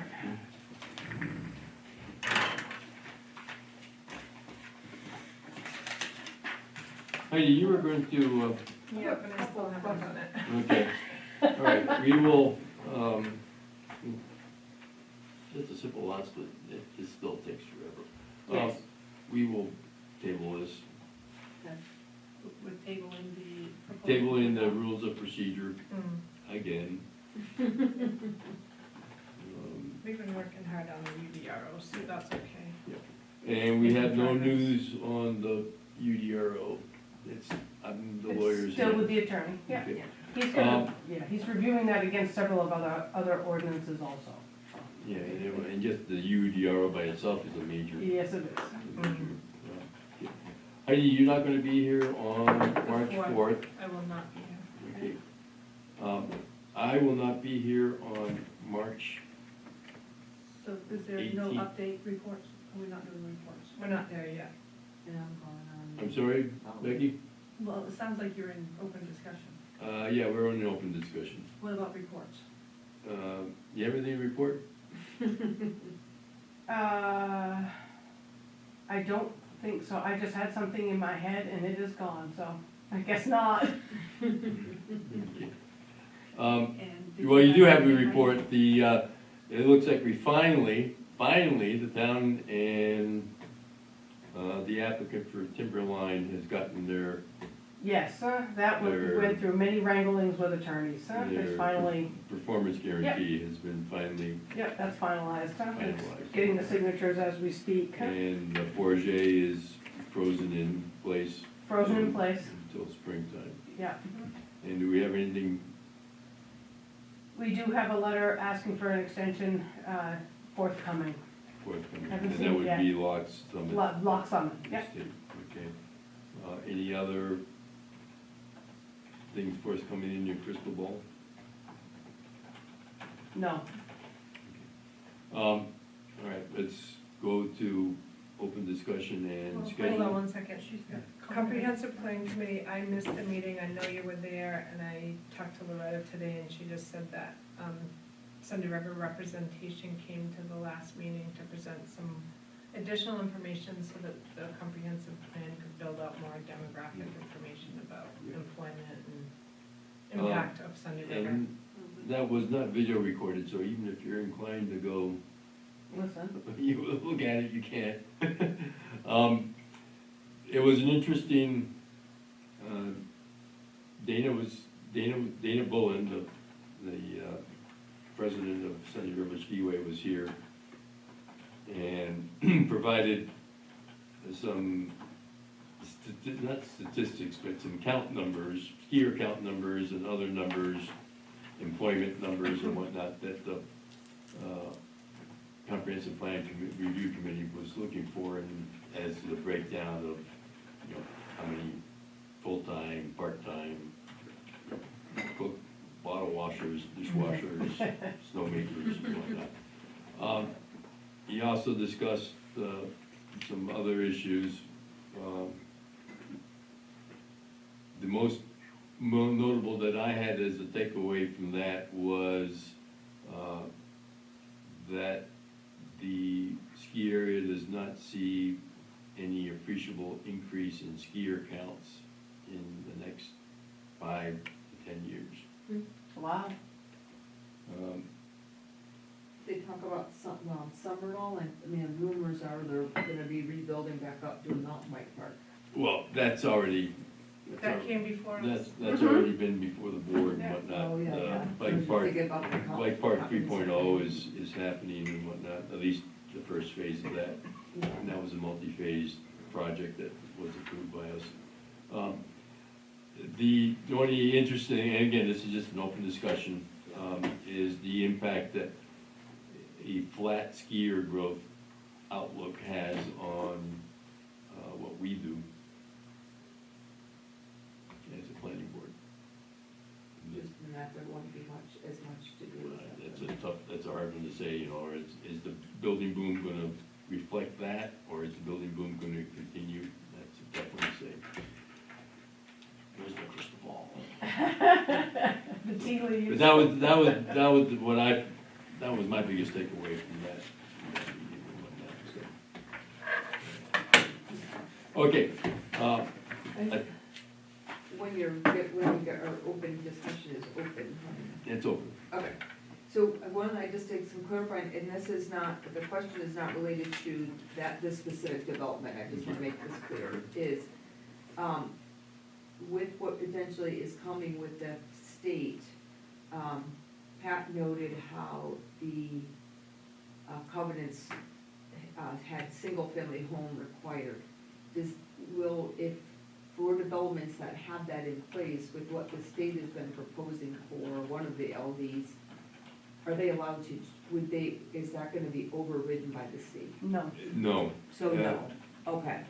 So could someone build an ADU though, where they could build an ADU? it depends on how each individual subdivision's covenants are written. We have some subdivisions like Valley View or Coombs that are so Yeah. old that this wasn't, anyone never even thought of this concept. But, and then we have others that are super strict and they will not be allowed, huh? So the state law doesn't supersede those It covenants? does not. No, it does not, because that's a private contract Right, yeah. between, Interesting. and it also does not affect the town, because the town doesn't enforce covenants, so it's up to the HOAs, Yeah. or State law would have. abutters who have a, Long as I sit in that office over there, if Yeah. somebody comes to me and says, we're gonna put in an ADU, and I could name half a dozen subdivision names, but I won't, I'm gonna say, I'm gonna check the covenants, you hang on a second. First of all, I don't want a property owner spending money they can't Oh, spend. yeah, That would just really wreck their day. yeah. It's no different than when I have somebody from a subdivision say, well, I wanna clear 40,000 square feet on my lot for a view. Well, hang on a second, your covenants say 20,000 max. I'll point it out, Yep. I can't enforce it, Oh, but I certainly don't wanna see people spending $80,000 on a tiny home and only have them remove it. and, That would, and to Joelle's credit, we've been pressuring I write letters, HOAs to be a little more responsible, yeah. especially when it comes to lot clearing and the restrictions for lot clearing.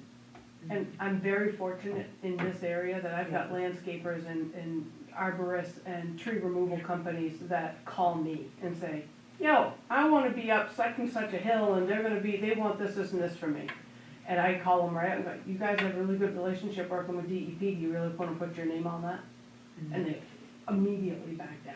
So what that law will impact us is it will turn our dimensional requirements upside down.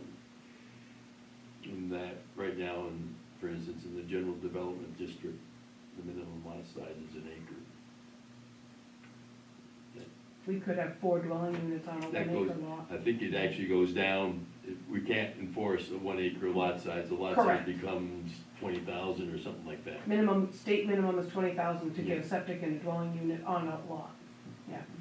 So, so it's conceivable that in the general development district, we have a subdivision that has the same density that you find in the resort development district because of that state law. The state law did not take into consideration, It also will havoc with driveways, because until we modify the definition of a driveway, because right now a driveway can only serve two dwelling units. But an ADU is a dwelling unit. And you could have upwards of 4 on And a you property. could, so probably when we revise the UDRO to account for this law, we'd have to also redefine a driveway to be, come up with a definition of, say, a primary residence. Yeah, interesting. And Yeah. then say that a driveway can only service 2 primary residents, and therefore the ADUs don't get into playing havoc Yeah. with that, but that's, yeah. Other open comment, question? One other, I had one other one I written down is, when, again, this is thinking, so not specific to this application, but Yeah, just other understood. applications, but when an applicant submits an application requesting a number of, noting and a lot of things that are non-applicable, does that, do they go over their application with you to start, so they just turn that in? I didn't know if there's a process that lets people know, like, hey, just letting you know that you've checked a lot of these things that could delay your delay things. You bring up a very good point, and I think once May town meeting comes and goes, and assuming that we're not overwhelmed in the summer with other review applications, to take a look at our forms, Please do. and modify them as the board would like to do that. The non-applicable is strictly just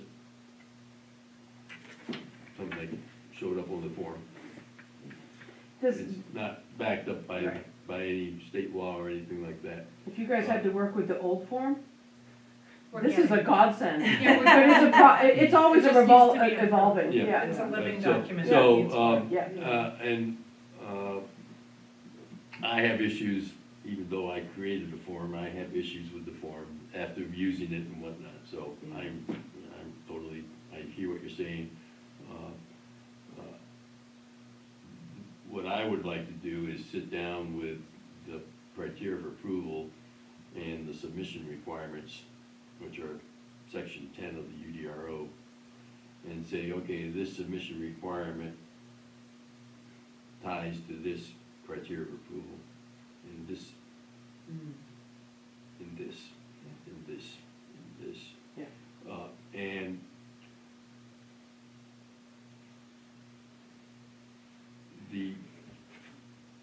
I'm going off a little bit on a tangent here, and I apologize, but the problem with our submission requirements is not the forms, because the submission requirements came before the forms.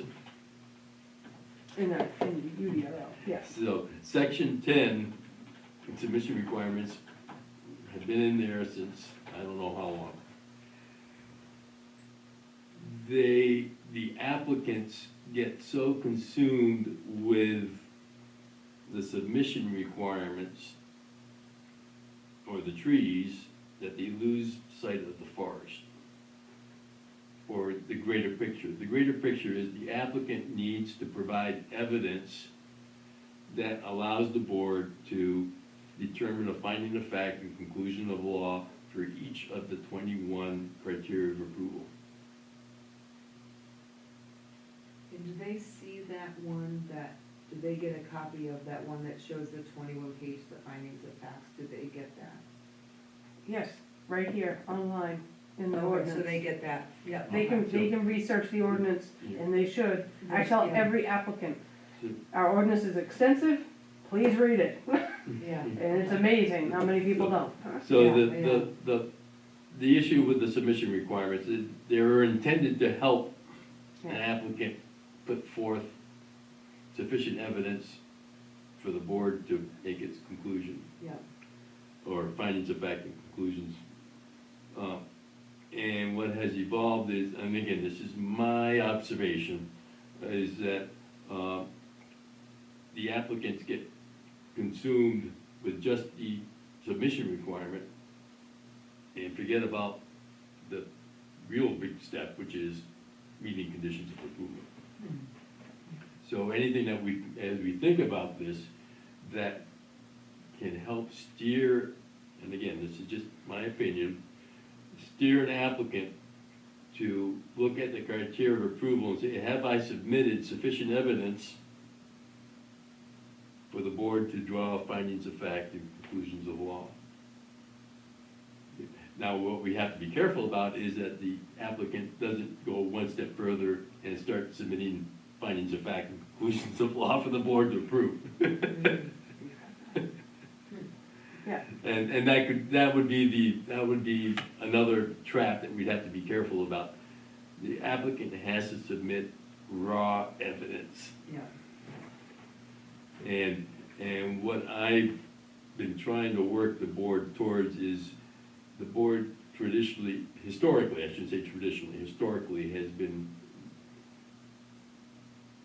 supplying findings of fact on its own volition when the applicant hasn't provided one. So the examples, contour lines.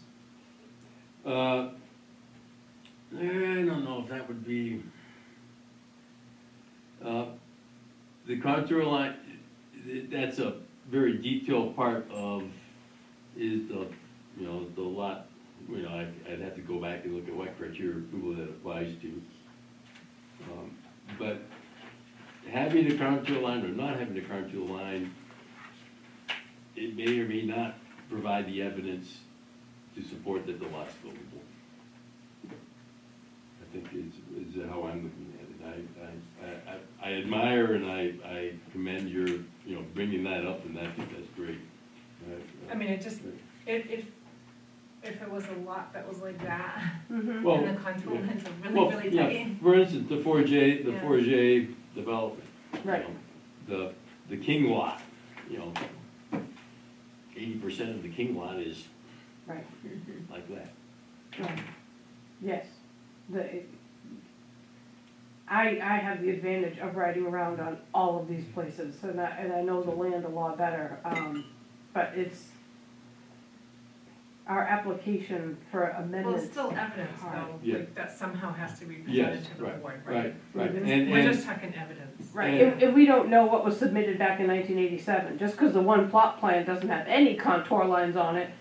Maybe somebody drew something back then and it's just not here.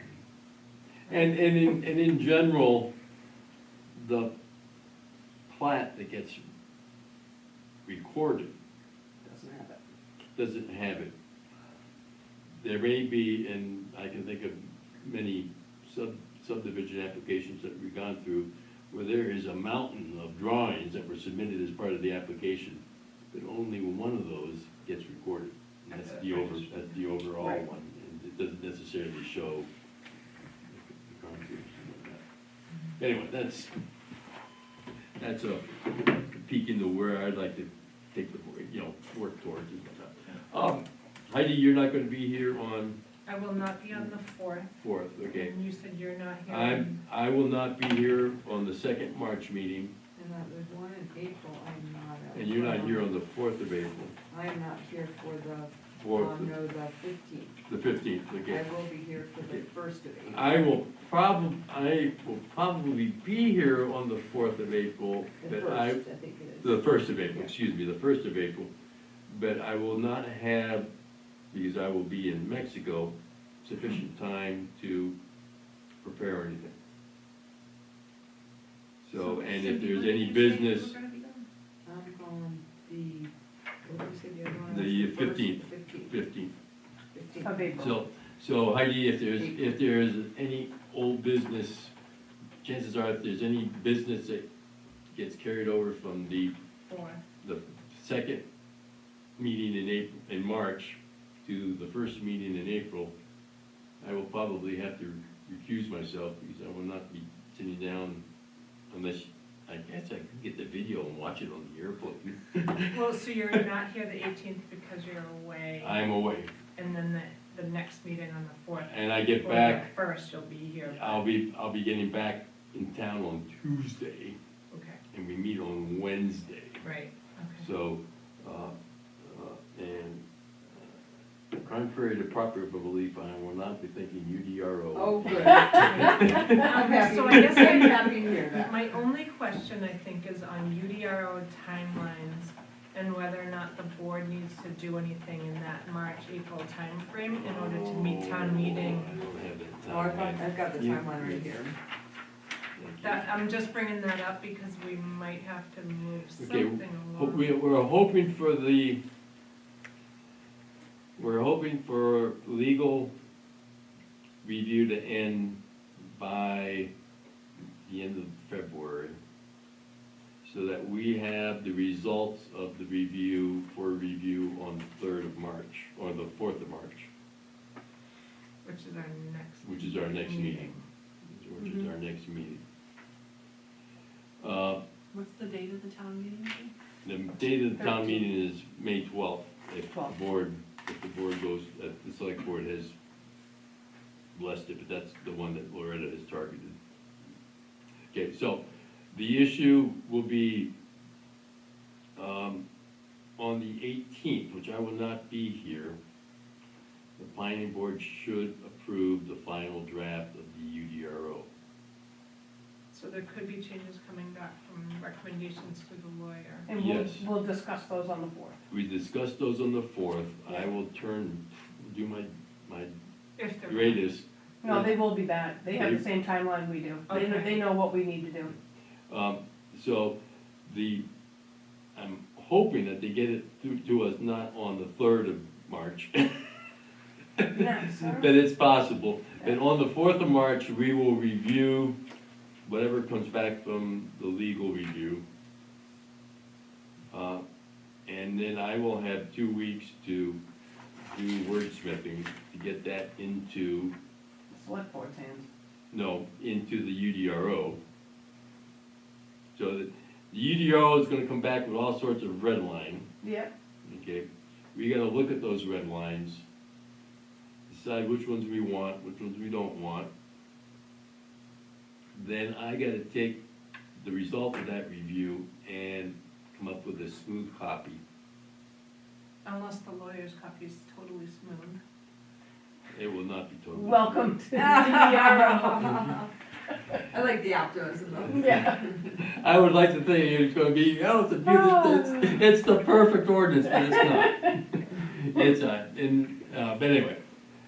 So on the 18th, which I will not be here, the two of you and Meredith, will need to review the final draft that I have prepared and sent to you for approval. Russia's gonna be on the fighting. That's on the 18th. We then take that final draft and send it to the select board for their review and certification on the 7th of April. And then, the select board has to approve the warrant articles on the 21st, their meeting on the 21st of April. And then they have to schedule a public hearing. for the That seems 5th of awfully tight. How are we It supposed sure to get the does. town meeting book printed?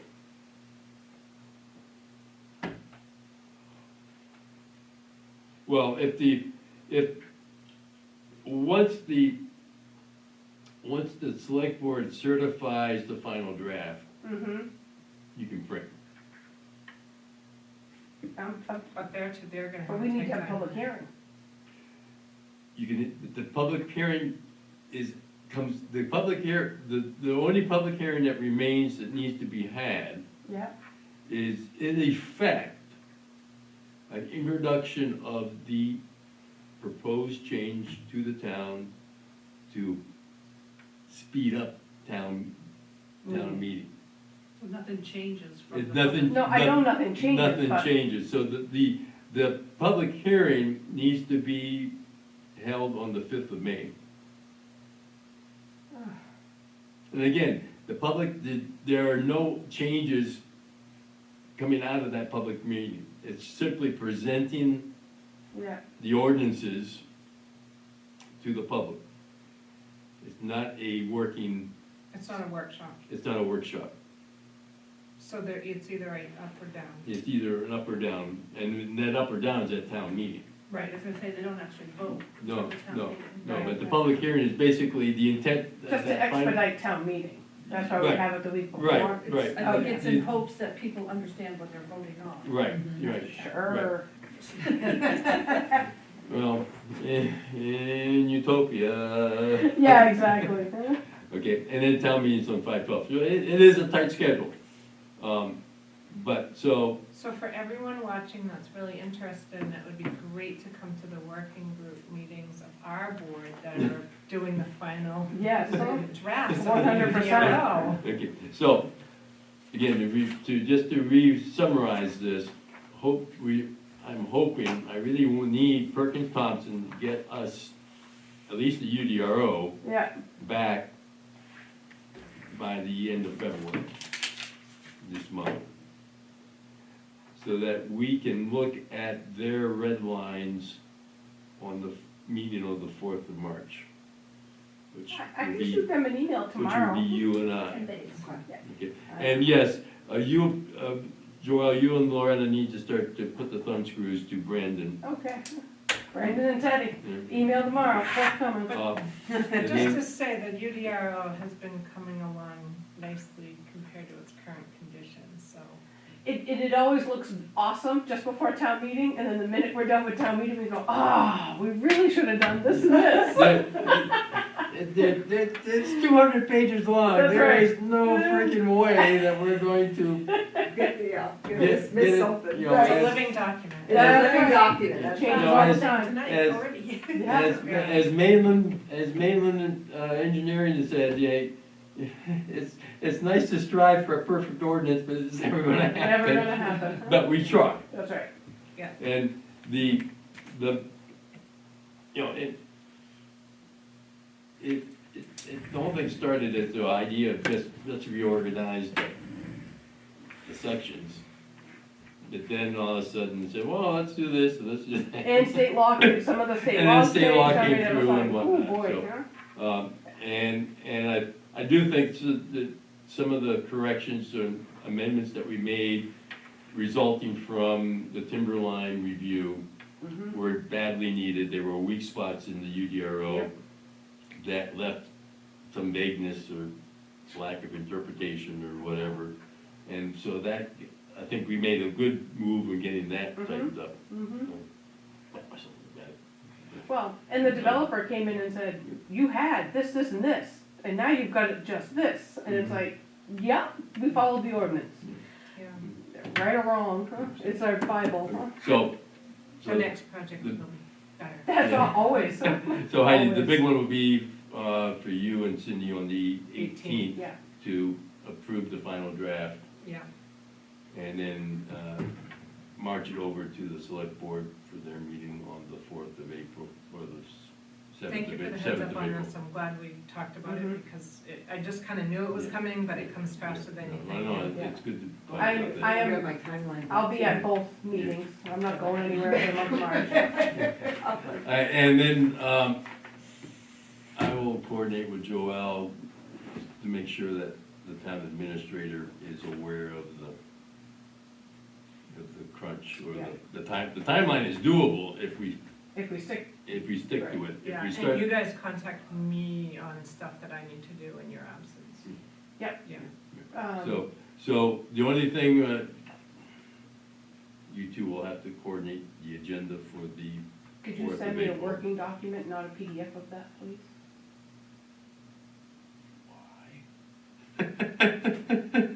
I can recreate it in Word, but it won't look the same. I will send both of you Okay, thank you. the word processing format of the agenda. Okay, You just have to remember to change the dates to protect the innocent, et cetera, et cetera.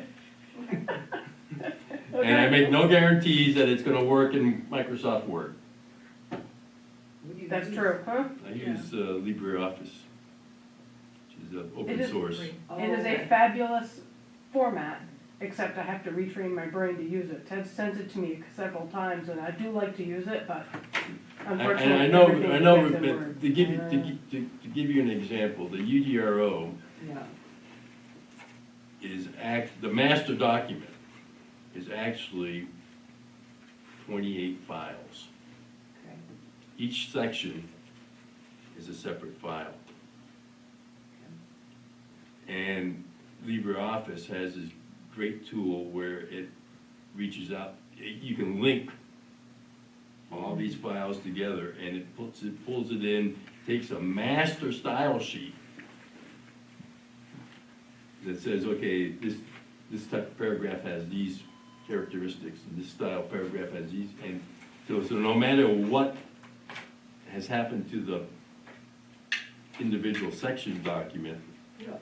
it gets reformatted to match the master, and it carries on, so, and you can't do that, believe it or not, you can't do that with Word. Huh, yeah. After all these years. They actually tried, and it never worked. We need to do a motion to adjourn. Oh, yes, okay, so the next meeting is, March 4th. March 4th. I think we've had a great meeting, thank you all for your Yep. time and discussions, Very good and meeting. Thank you for stepping through. We're still learning and Yeah, training. yes. so I really appreciate it. and I still want, I I do still want to get, Erica Buffkins in here, but trying to command her time is difficult. She's totally consumed by several comprehensive plans, Mhm. but to have her come in and train and do that, and memos like I do tonight, I've done in the past. What I need to do is get them all collected together. Because Get they're- Erica Buffkin in here for what? training, review, training on how to do a review, An application. an application Okay. review. And I think just to go on the record, we're all still new, and I appreciate it when you help step us through because you're more Well- experienced. What I need you to do is, don't let me become an authoritarian I got you back. and kick me, because, you know, I don't wanna be overwhelming, but I do. No, it's helpful, I think, right I'm- now, to understand and follow your lead and then have a step through it all together. So I know it's painful probably for the public or even an applicant, however, it's the You right thing wouldn't- to do. You wouldn't Yeah. believe how painful it was before. Yeah. Just, we are leaps and bounds of where we were 4 years ago. Leaps and Yeah. bounds. Yeah, no, it's okay, we're trying, I mean, even though it's a slow process, we're trying to do the right thing and follow a It's important process. for you guys. It's And, good. and Yeah. thank you for, both of you, because it's been very refreshing to have input. Yeah. Yeah. Participation Mhm. Didn't always come before, so, all right. Thank All right, you. let's adjourn this meeting, please. 8:25, Okay, 8:25. One, two, do we have to vote on this? no, Oh, motion to adjourn, second, 1, 2. 3. nice. Night all.